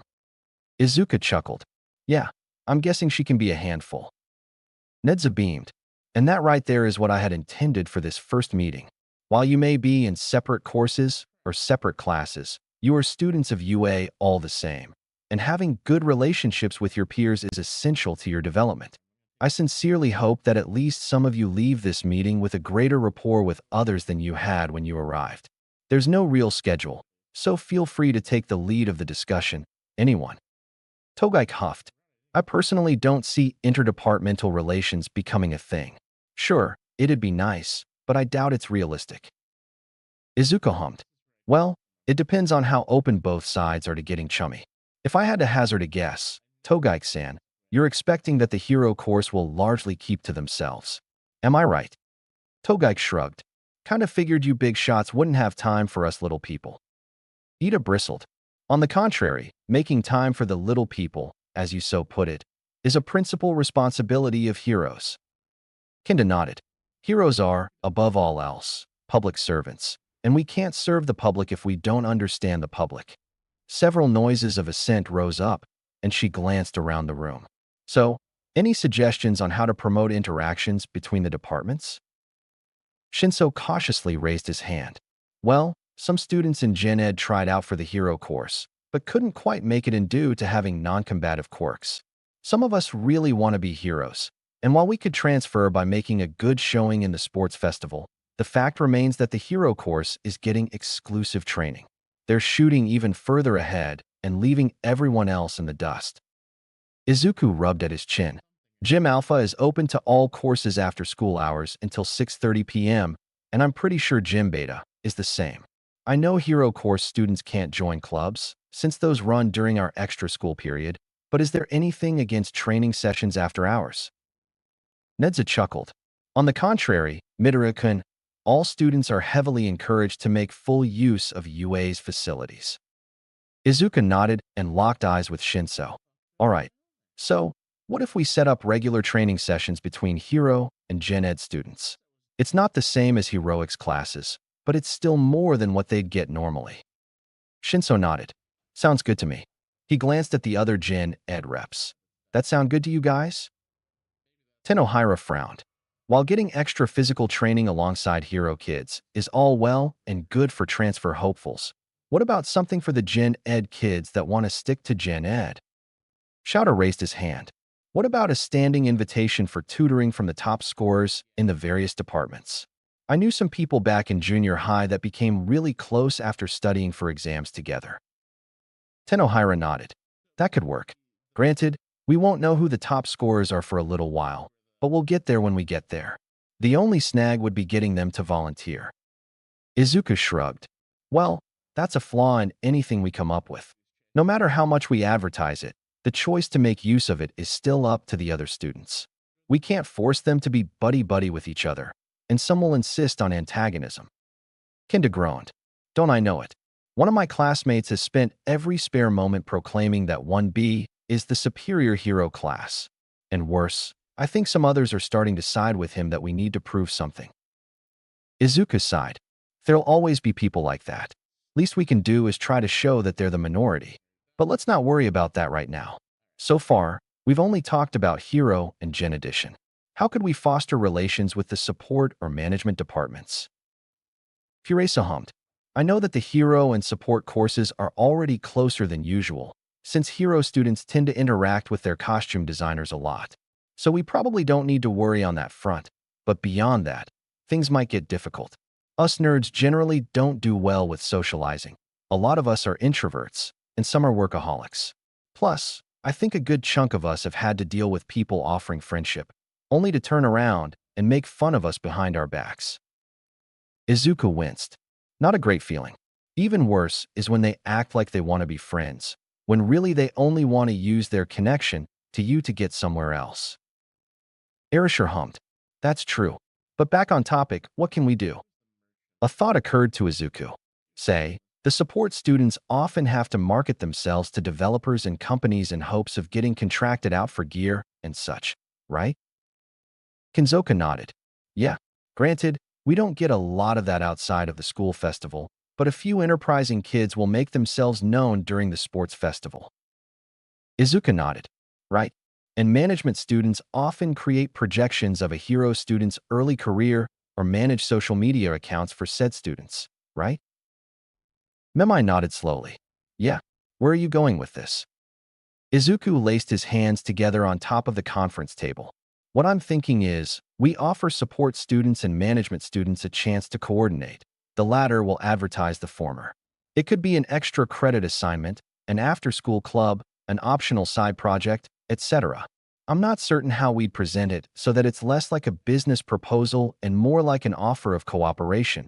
Here he grinned at the management students. But I'm certain you guys could figure that out. Adama huffed and ran a hand up his hairdo. Of course we could. 'Tis our role in the world, after all. Zunu piped up. And while management classes generally focus on the hero side of things, maybe there could be opportunities for practice with more mundane businesses aligned with general education. Say, working cybersecurity for a popular streamer or advertising for a new chain of restaurants. Rakai grinned and pushed his glasses up his nose. Indeed, I know some of my classmates have been put out that they keep getting slapped in the face with the fact that they are simple hype men, as they put it. Perhaps a break from the hero industry would be quite welcome. Arisher frowned and rubbed at his chin. I'm not sure how we could get support and Gen Ed to overlap, though. It's not like civilians get a lot of gear, or even need it in the first place. Cookie interjected. Maybe, but consider optional side assignments where a Gen Ed student shares a daily issue with a support student, and the support kid tries to come up with a technical solution to the problem. For example, say someone has chronic insomnia as a result of their quirk. Maybe the support student could develop a speaker that outputs a frequency that induces drowsiness. After all, as big a business as heroics is, it's not everything. Plus, science has stagnated hard since Quirks developed, so maybe some of your classmates would be excited about getting that started up again. Kinzoko hummed. I know one of my classmates has had ideas for new fields of nutrition, but the assignments haven't really let her work in that direction. Last I heard, she was thinking up some kind of granola bar that's the nutritional equivalent of a full meal. Aizawa-sensei stood up straighter from where he was leaning against the wall. Say what now? Nedzu coughed into his paw and tapped at his wristwatch. As exciting as these conversations have been, I must sadly remind you all that we're running low on time. Still, what I heard discussed was interesting, and I'd love to hear you go into these in further detail. Perhaps we should establish communications between all of you, so that these topics can be brought up later in more detail. Izuku held up his phone, open to a newly made Discord server titled Congregation of the Rat God. Already on it, sir. You should be able to invite the relevant teachers and grant yourself admin privileges. He quickly switched over to his notes app, making a new note titled Rep Contact Info. He passed his phone to Ida and said, add your phone numbers, email addresses, Discord accounts, or anything else we can use to contact you. I'll be sure to make everyone's relevant info easily available from the server. I've already included mine there. Nedza chuckled, already tapping away at his tablet.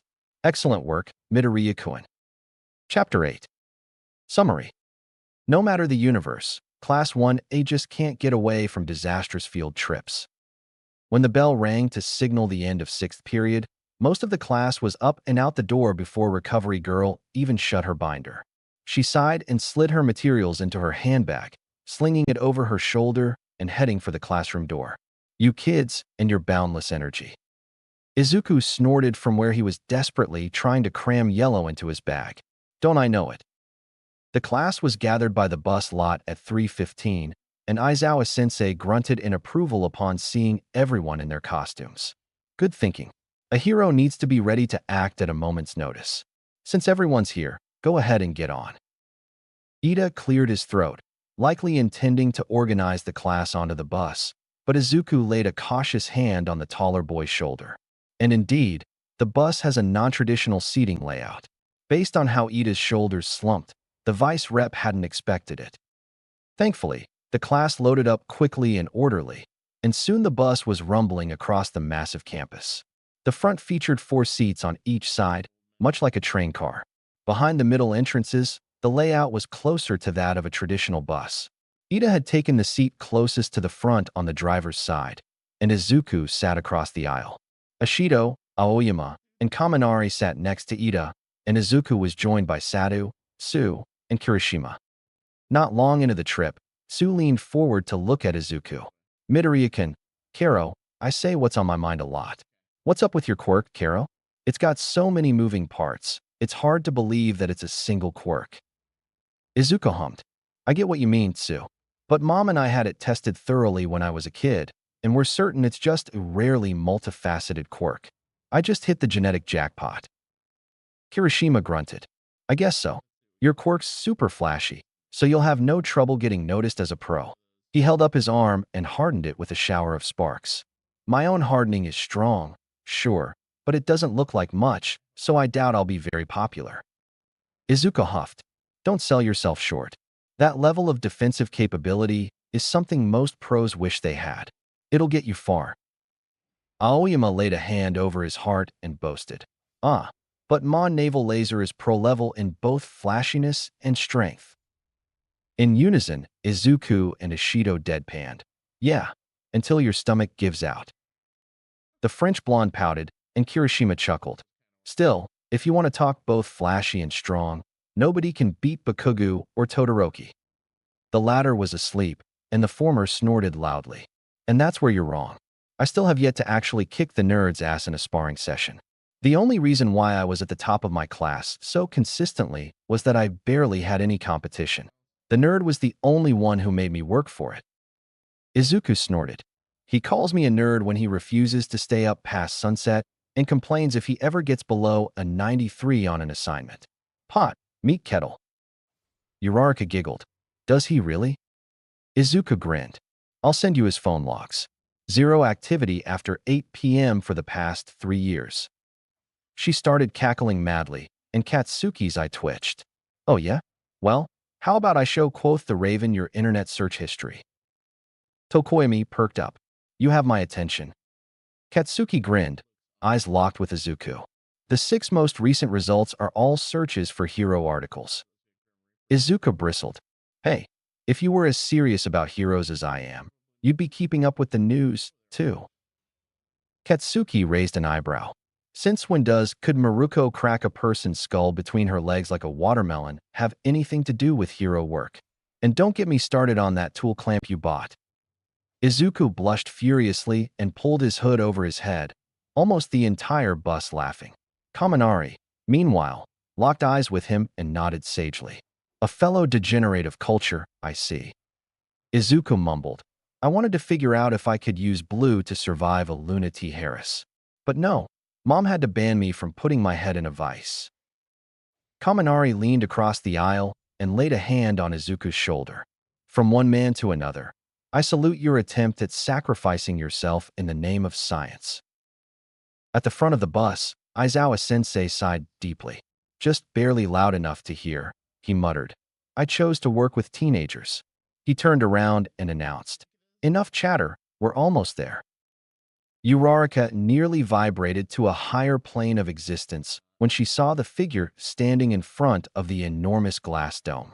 Oh my god, it's the space hero, 13. She's my favorite. She's my entire inspiration for going into rescue heroics. Izuku grinned and laid a hand on his classmate's shoulder. Easy girl. Wait until after class before you ask for an autograph. Katsuki raised an eyebrow and grinned at Izuku. After you do the same, right? Izuku rolled his eyes. Don't put words in my mouth. 13 bowed. Welcome, Class 1A. I've been eagerly waiting for you. Come, let's head inside. The huge double doors slid open, and Izuku couldn't help but gape at the interior of the massive building. The doors opened onto a raised platform, with a long set of stairs heading down to a plaza below. Immediately to the left was an assortment of wrecked buildings, and to the right was a smaller dome with opaque shades of blue. After the wrecked buildings on the left, there was a massive landslide, followed by a small mountain range. Next to the blue dome, there was a massive lake with a green slide, followed by another opaque dome with a flame pattern.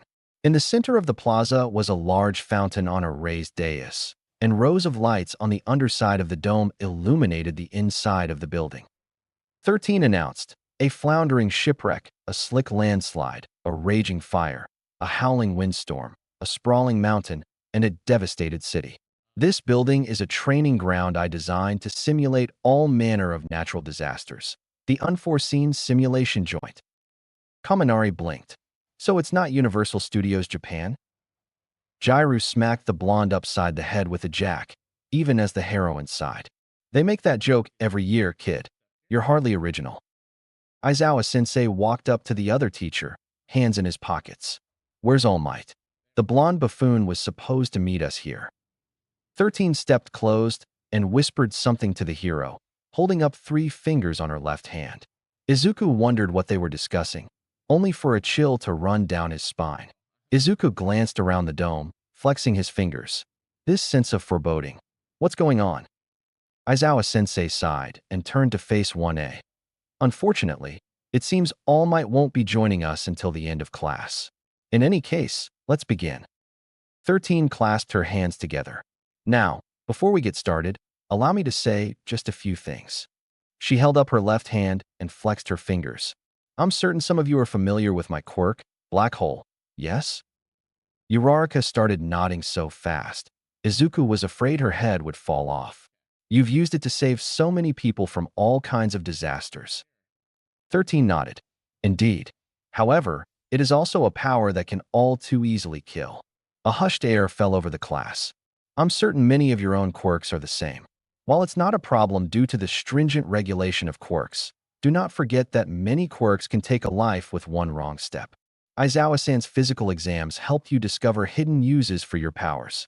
All Might's combat exercise surely showed you the danger of using those powers on others. However, consider this class a fresh start. Here, you will learn how to use your quirks to save lives. She bowed gracefully. That is all I have to say. Aizawa-sensei grunted and pushed off from the pillar he was leaning against. Right. With that out of the way, let's dash. Suddenly, the lights shut off, and the class started glancing around in confusion. Izuku swore under his breath and scanned the area. The fountain in the plaza began stuttering, and the air warped in front of it. Purple mist swirled into existence, before exploding out into a massive fog bank that stretched across the path. A hand emerged from the fog and gripped it, and a head covered in a gray, severed hand emerged, staring up at the gathered class. Aizawa-sensei barked, "Stay together and keep still." 13. Protect the students. Kirishima looked up and leaned back. What's that? Down in the plaza, several sinister figures began streaming from the fog bank, slowly walking towards the stairs. The first person stepped fully onto the bricks, revealing a simple all-black outfit and more severed hands gripping his arms and shoulders. Kirishima squinted at the gathering below. Is this like the entrance exam, where the lessons already started? Aizawa-sensei ordered, "Don't move. Those are villains." The hero reached into his scarf and retrieved a pair of slitted yellow goggles, sliding them up over his eyes. Izuku was briefly overcome with fanboying, but that was quickly cast aside as he refocused on the crowd of villains streaming into the plaza. This is bad. Aizawa-sensei. No. Eraserhead pulled on his capture scarf, the weapon immediately flying out from his neck and quivering in midair like some deranged set of tentacles. 13 held an arm out protectively, placing herself between the students and the villains. Kirishima protested. There's no way villains could get into the school.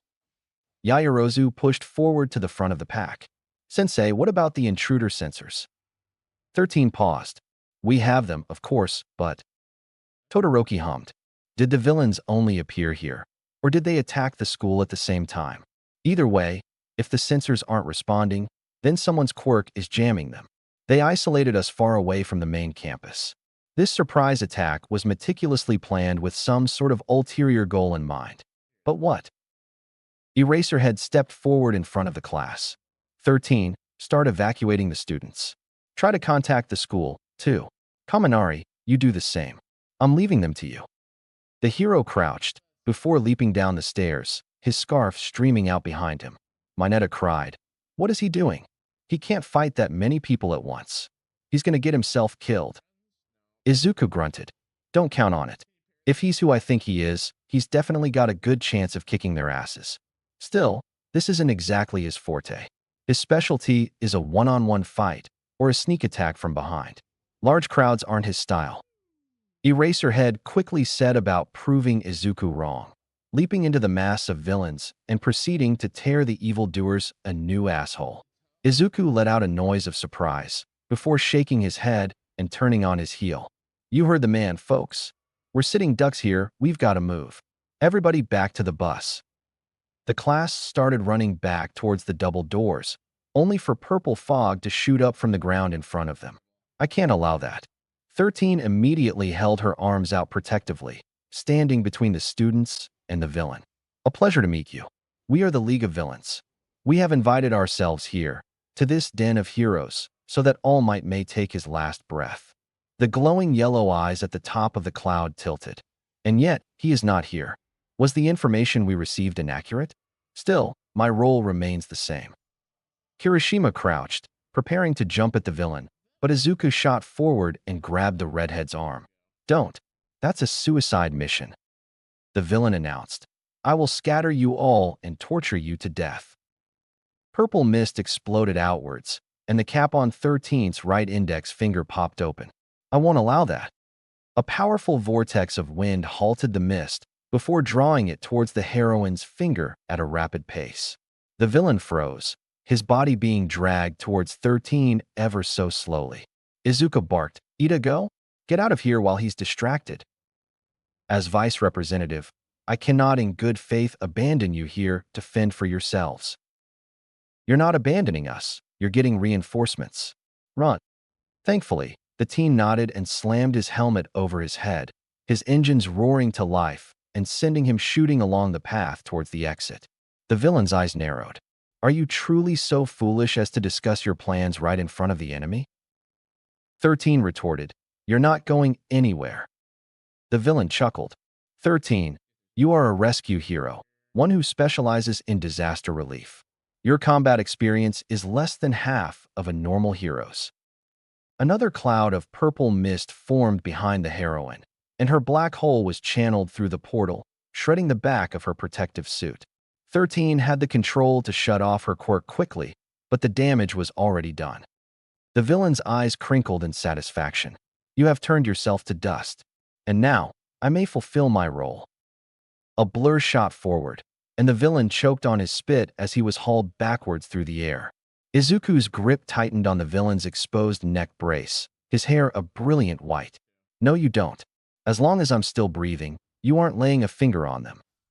Katsuki caught on quickly, yanking his mask down over his eyes and blasting off, catching up to the two of them with sparks building up on his right palm. Say goodnight, dirtbag.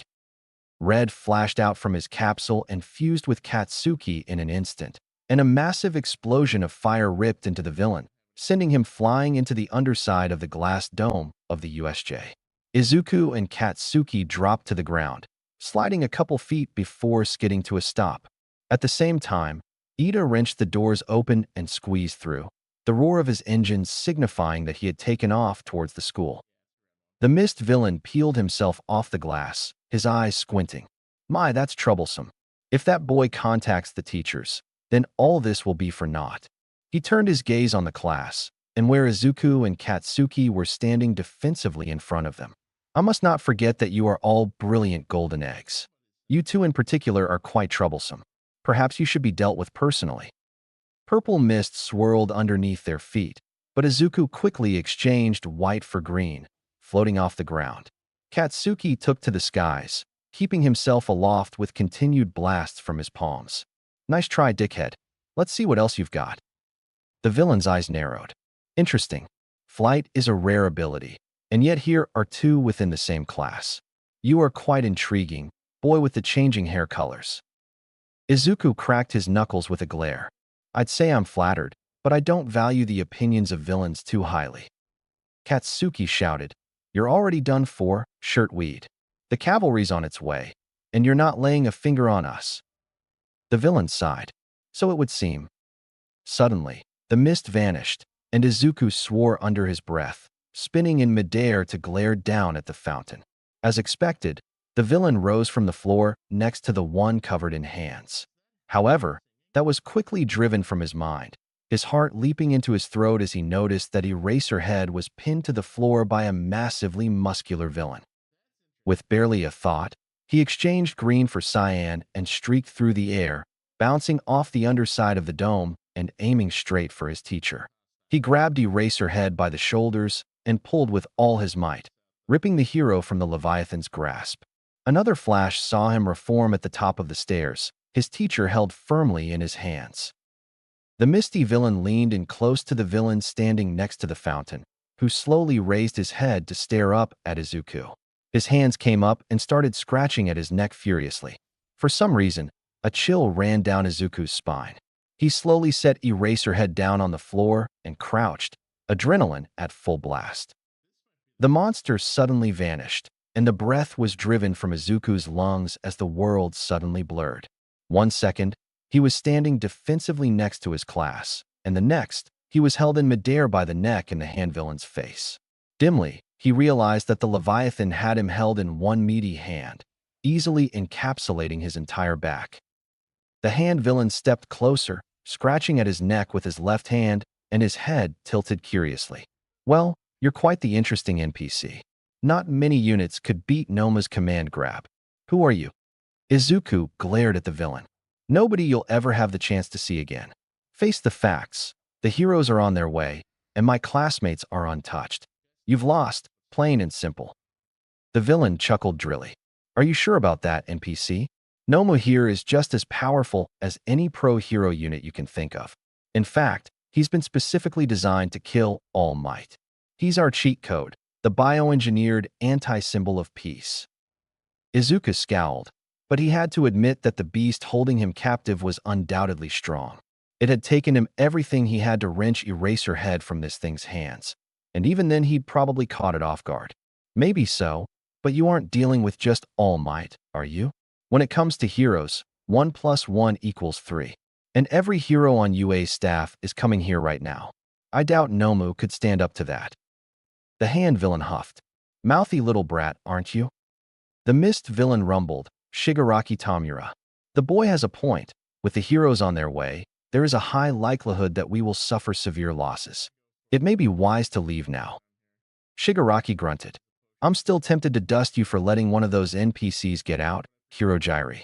But you're our home warp, so I can't. I guess you're right, this is probably game over. But why don't we leave a little present on our way out? Something to break All Might's pride as the uncontested symbol of peace. His hand reached out towards Izuku, frozen in Noma's grip. Pink let out the closest thing she had to a roar, shooting from her capsule and embedding her top spike into his palm. Shigaraki screeched in pain and flung the wisp away from him, clutching his right wrist with 4 fingers of his left hand. Nomu, kill that thing. Izuku dropped to the ground as the monster released him, flashing across the bricks and grabbing Pink in one massive hand. The wisp shrieked as Nomu's grip tightened, the beast ignoring the spikes stabbing through its scarred flesh. Izuku's heart leapt into his throat, and he dashed across the plaza, reaching out with one hand. No! His hair suddenly lit up with all the colors of the rainbow, his body moving without thinking. Swirling energy surrounded his body, and he leapt towards the monster, his eyes blazing and his right arm cocked. Get your fucking hands off of her. His fist slammed into the side of Nomu's face, and a shockwave blasted the surrounding area, blowing the nearest villains off their feet. Nomu skidded across the ground, plowing trenches in the bricks with the talons on its feet. Izuku curled into a ball and allowed the shockwave to force him back towards the stairs, clutching Pink against his chest. Shigaraki gaped, but Izuku ignored the villain as he held Pink in his arms. The wisp was unconscious, her single eye blank and unmoving. She didn't respond to his touch, and his heart sank into his stomach. He curled up on the ground, hugging her tight as tears leaked from his eyes. No, no, no, no, no, no. There was another explosion, this time from the top of the stairs, and Shigaraki laughed. About time. Nomu, kill All Might. There was another, gentler blur, and Izuku found himself deposited at the top of the stairs next to Eraserhead. All Might murmured, It's all right now, young Midoriya, because I am here. Another gust of wind signified the hero's rush down the stairs, but Izuku could only clutch at the limp form in his arms. The other wisps flew out from their capsules, hovering over him with worry in their eyes. Katsuki stepped forward, and his breath hitched. No. In that moment, something snapped. Izuku's hair turned a dark shade of purple, swaying as though it was underwater. He slowly floated upwards, pink spilling from his arms and landing on the floor. Purple energy swirled around his body, before concentrating around his hands and mouth and turning into ghostly claws and fangs. His eyes slid open, revealing that they were now a solid, glowing yellow. His mouth opened, and purple smoke flowed from his throat alongside a low snarl. Uraraka held a hand out towards him, but Katsuki stepped in front of her, gently pushing her back. Izuku growled, purple energy flowing over his costume and completely covering his body. He floated down and grabbed the floor, the energy digging into the pavement. His muscles tensed, and the ground cracked around his hands before he took off. Katsuki darted forward and grabbed Pink's lifeless form off the ground, desperately turning her over in his hands. Come on, come on. How the hell do you do CPR on something that doesn't have a mouth? Toshinori swore under his breath as he jumped away from the beast, his old wound from 6 years ago reopened by the creature's sharp fingers. This thing, it knew right where to aim, to hit me where it hurts. But I know I killed all for one. I crushed his skull into paste. Shigaraki gloated. Having trouble, All Might? You won't be able to take Noma down so easily. He's a super efficient punching bag that punches back. You won't take him down with brute force. You'd probably have better luck slowly gouging out his flesh bit by bit, but he wouldn't be that patient. Suddenly, an animalistic roar shook the area, and a glowing purple figure shot past Toshinori, bounding across the bricks on all fours and leaping onto Nomu, its eyes glowing with primal fury. It proceeded to tear into the monster with shadowy purple claws and ghostly fangs around its mouth, ripping off chunks of flesh and devouring pieces of skin. The whole time, it produced a furious growl that refused to die down, even when its mouth should have been otherwise occupied. Is that young Tokoimi's quirk? No, I saw him back up at the top of the stairs, and he didn't seem close to rampaging like this. And the shape of the head makes me think otherwise. If anything, those curls most resemble young Midoriya. The newcomer roared again as it tore Nomu's left arm off, howling at the ceiling as the purple energy coating its body covered the severed appendage, absorbing the arm into its own mass. Shigaraki scowled and ordered, "Kirojiri, get that thing off of Nomu." The figure whirled towards Shigaraki's voice, murder in its eyes. Its mouth creaked open, and young Midoriya snarled, "You." Shigaraki took a step back, his eyes widening. Kirojiri. Young Midoriya took a step in the villain's direction, flexing his claws. "You hurt my little sister. You nearly killed her." Shigaraki protested. "I didn't even hit anyone other than Eraserhead." Young Midoriya snarled, "Liar. You ordered your pet to kill her. You hurt her. You nearly killed her." Shigaraki took another step back. Kirojiri, stop this thing. Get it away from me." The misty villain obediently formed a portal underneath young Midoriya, and the student fell through. In his peripheral vision, Toshinori spotted the boy falling through the air towards the flood zone, still coated in that demonic energy. Shigaraki barked, "Nomu, kill All Might while that thing isn't here." Toshinori immediately put up his guard, but the beast lay still against the bricks. As he looked closer, he could see faint wisps of purple coating its wounds and the stump on its left shoulder. That energy coating young Midoriya must be blocking its ability to regenerate. Shigaraki scowled. Damn it, damn it, damn it. How the hell did it disable our cheat code? Kirojiri floated closer to his charge. Shigaraki Tamura. The Nomu has been disabled, the other teachers are en route, and I was only able to delay that thing for so long. We must retreat while we are still able. Shigaraki grunted, glaring at Toshinori. Fine. Toshinori scowled and prepared a Texas smash. And who said I would just let you leave? A geyser of water erupted from the flood zone, and young Midoriya snarled wordlessly as he bounded across the landscape. Shigaraki screeched, "Kirojiri, do something." A portal formed in young Midoriya's path, redirecting the student and sending him careening into Toshinori. The boy hit with more force than expected, knocking him back and disorienting him just long enough for Shigaraki to duck through one of Kirojiri's portals. Young Midoriya snarled and leaped for the portal, only to soar through wisps of purple smoke and crash into the bricks by the fountain. The student sprang upright, still on all fours and snarling wordlessly. Toshinori cautiously approached him, holding a hand out cautiously. "Young Midoriya, are you all right?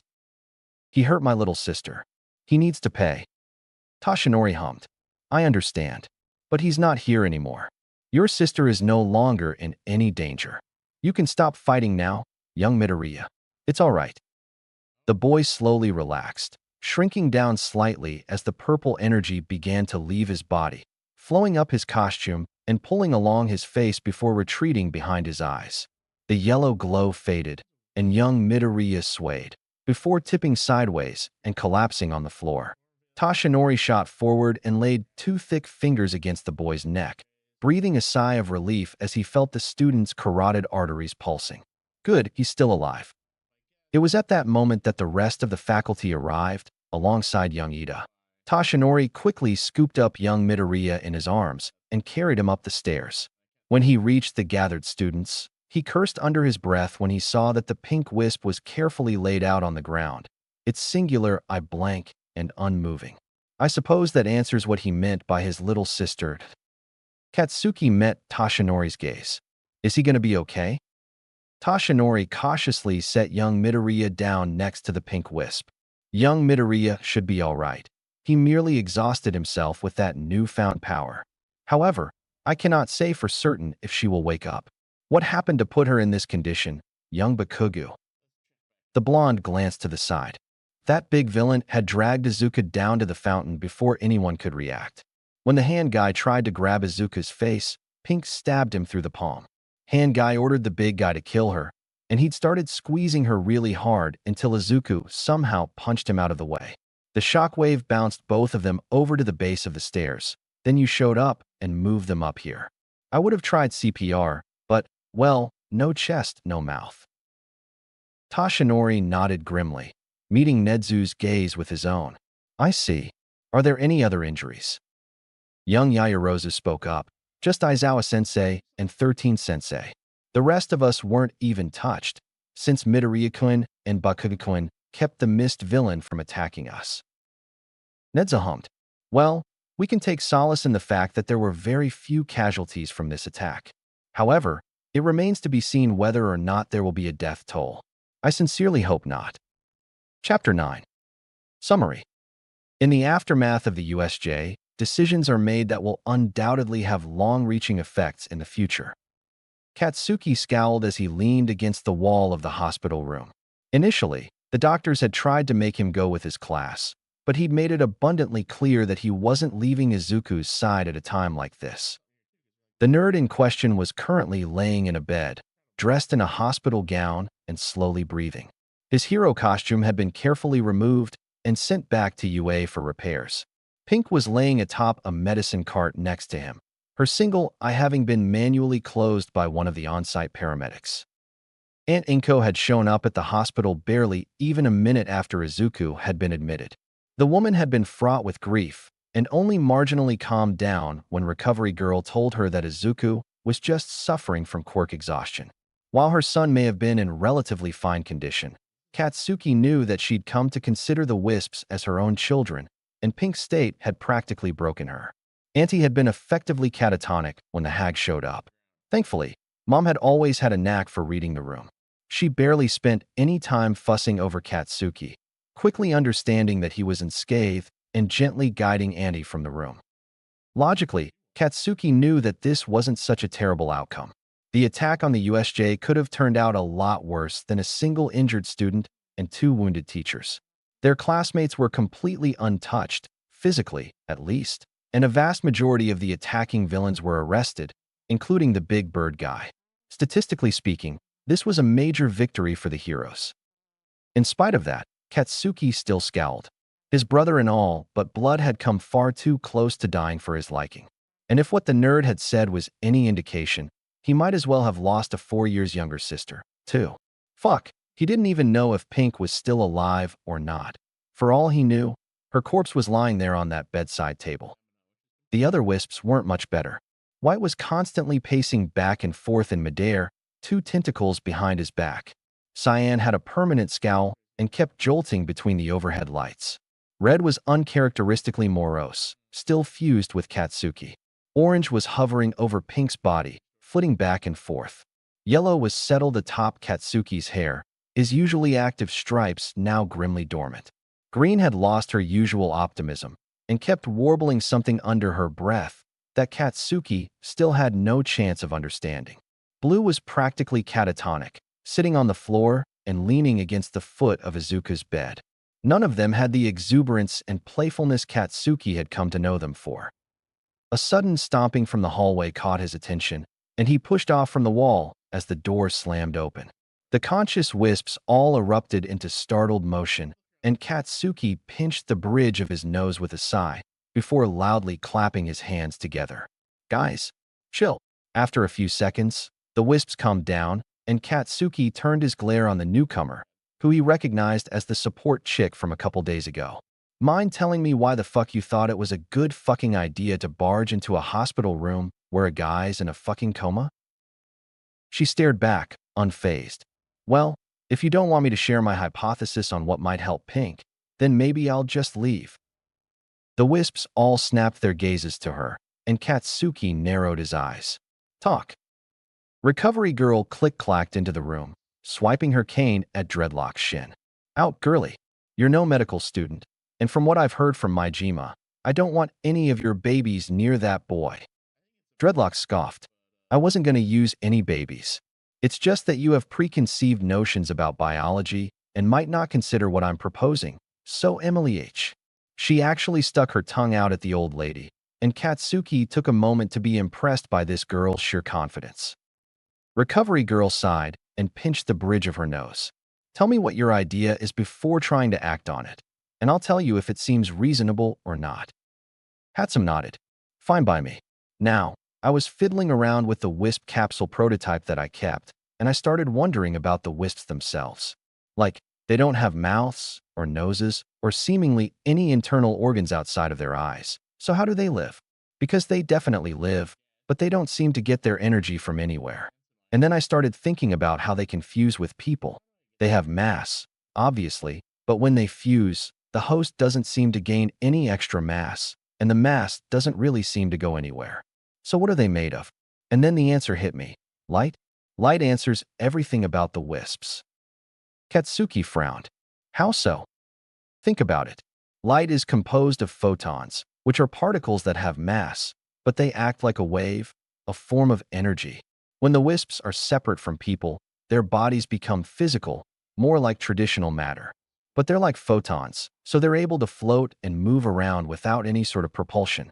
And when they fuse, their bodies act like a wave, like a unique form of energy. Energy is stored in matter, and the wisps are stored in a host's hair. So when they're unfused, they're basically pure energy condensed into a physical form. The fact that they each have a signature color, a signature wavelength of light, pretty much confirms it. They're living energy. Katsuki held up a hand. Okay, so you figured out what they're made of, congrats. So they're living light particles, or whatever. How does that help us fix Pink? Hatsum beamed. Simple. Since they're made of light, they absorb more light in order to stay energized. So, since Pink is in poor shape, we just gotta get her light energy that she can absorb and use to heal up. Katsuki paused. That might actually work. I have noticed that they tend to be more energetic during the summer, especially on cloudless days. But I'm not sure if the difference is large enough that shining light on Pink to heal her would be viable. He hummed, raising a hand to his chin. Though, I've noticed that izukus always had a huge appetite, especially in the mornings when they're less active. Maybe part of their energy is absorbed directly from him. Recovery girl nodded slowly.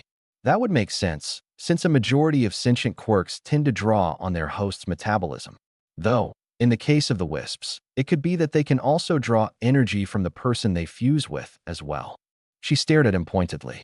Have you been feeling particularly drained recently? Don't think I don't see those red highlights in your hair, boy. Katsuki frowned. No, I haven't felt any worse than usual. Either Red doesn't draw energy from me, or he hasn't because he's been inactive, almost like he's asleep or catatonic. Hatsum clapped her hands together. So, we agree that we can give my hypothesis a shot. Recovery girl hummed. Maybe. I need to get in contact with the counselor that registered Midoriya's quirk, see if they might have anything to add to this. She turned back to Katsuki. In the meantime, I won't try to force you out, but you should probably take a break from watching Midoriya for your own mental health. Katsuki huffed, but reluctantly headed for the door regardless. He paused to throw a backwards glance at Izuku's prone form, before nodding at the two remaining occupants and heading towards the lobby. Come on, Zu. You'd better wake your ass up. We promised to be the #1 hero duo, and I'm not letting you give up your end of the deal. Ugh, you're impossible. You keep insisting on charging way too much for what I'm asking. Hisashi seethed internally, but kept his face impassive. Sir, I know that having your own merchandise is an important step in a hero's career, but we simply can't accept exposure as payment. Our policy requires that the customer provide some form of capital before we can begin work. The hero standing over him bristled. Come on, my image would make millions. It already does, over in Japan. Hisashi resisted the urge to pinch the bridge of his nose. Sir, I've told you before, your resemblance to Hawks will only get you so far. We require concrete payment to begin work. Takahiro huffed and crossed his arms. Fine, if you won't do it, then I'll go find someone who will. The hero stormed off, and Hisashi let out a deep sigh, sinking in his chair and pressing his forefingers into his closed eyelids. I swear, if I could just have 1 week away from this. His cell phone beeped, and he pulled it out, grunting as he read the notification on the lock screen. His eyes shot wide open, and he quickly shut the meager door to his cubicle, spinning in his office chair and unlocking his phone. Breaking news: UA first years attacked by villains. Hero News Network, Japan branch. UA High School was attacked on Thursday, April 22, 2234, by a group calling themselves the League of Villains. The group used a warping quirk to place themselves inside the unforeseen simulation joint, an isolated facility on the edge of the campus. At the time of the attack, the first-year Hero Course Class 1A was at the facility, reportedly for a class field trip. The class was trapped within the facility with over 150 bloodthirsty villains. Reports indicate that the class homeroom teacher Aizawa Shoyuta ordered fellow Pro Hero 13 to protect the students, before jumping down and taking on the mass of villains single-handedly. However, one of the villains, the warper by the name of Kurogiri, appeared between the class and the exit. 13 attempted to apprehend the villain, but Kurogiri injured her severely before turning his sights to the students. The students were forced to defend themselves, as the class representative Midoriya Izuku and his classmate Bakugo Katsuki drove Kurogiri away from their peers. While they held the villain off, the vice representative Ida Tenya managed to exit the facility, running towards the main building to alert the rest of the faculty. It was at this time that Aizawa was suddenly pinned to the ground by another of the villains, referred to as Nomo. Kurogiri warped away from the students, causing Midoriya to notice his homeroom teacher's situation. He managed to free Aizawa from Nomu's grip and bring him to the other students, but at the cost of drawing the villain's attention. Reports claim that Nomu was ordered by the ringleader, Shigaraki Tamura, to grab Midoriya and bring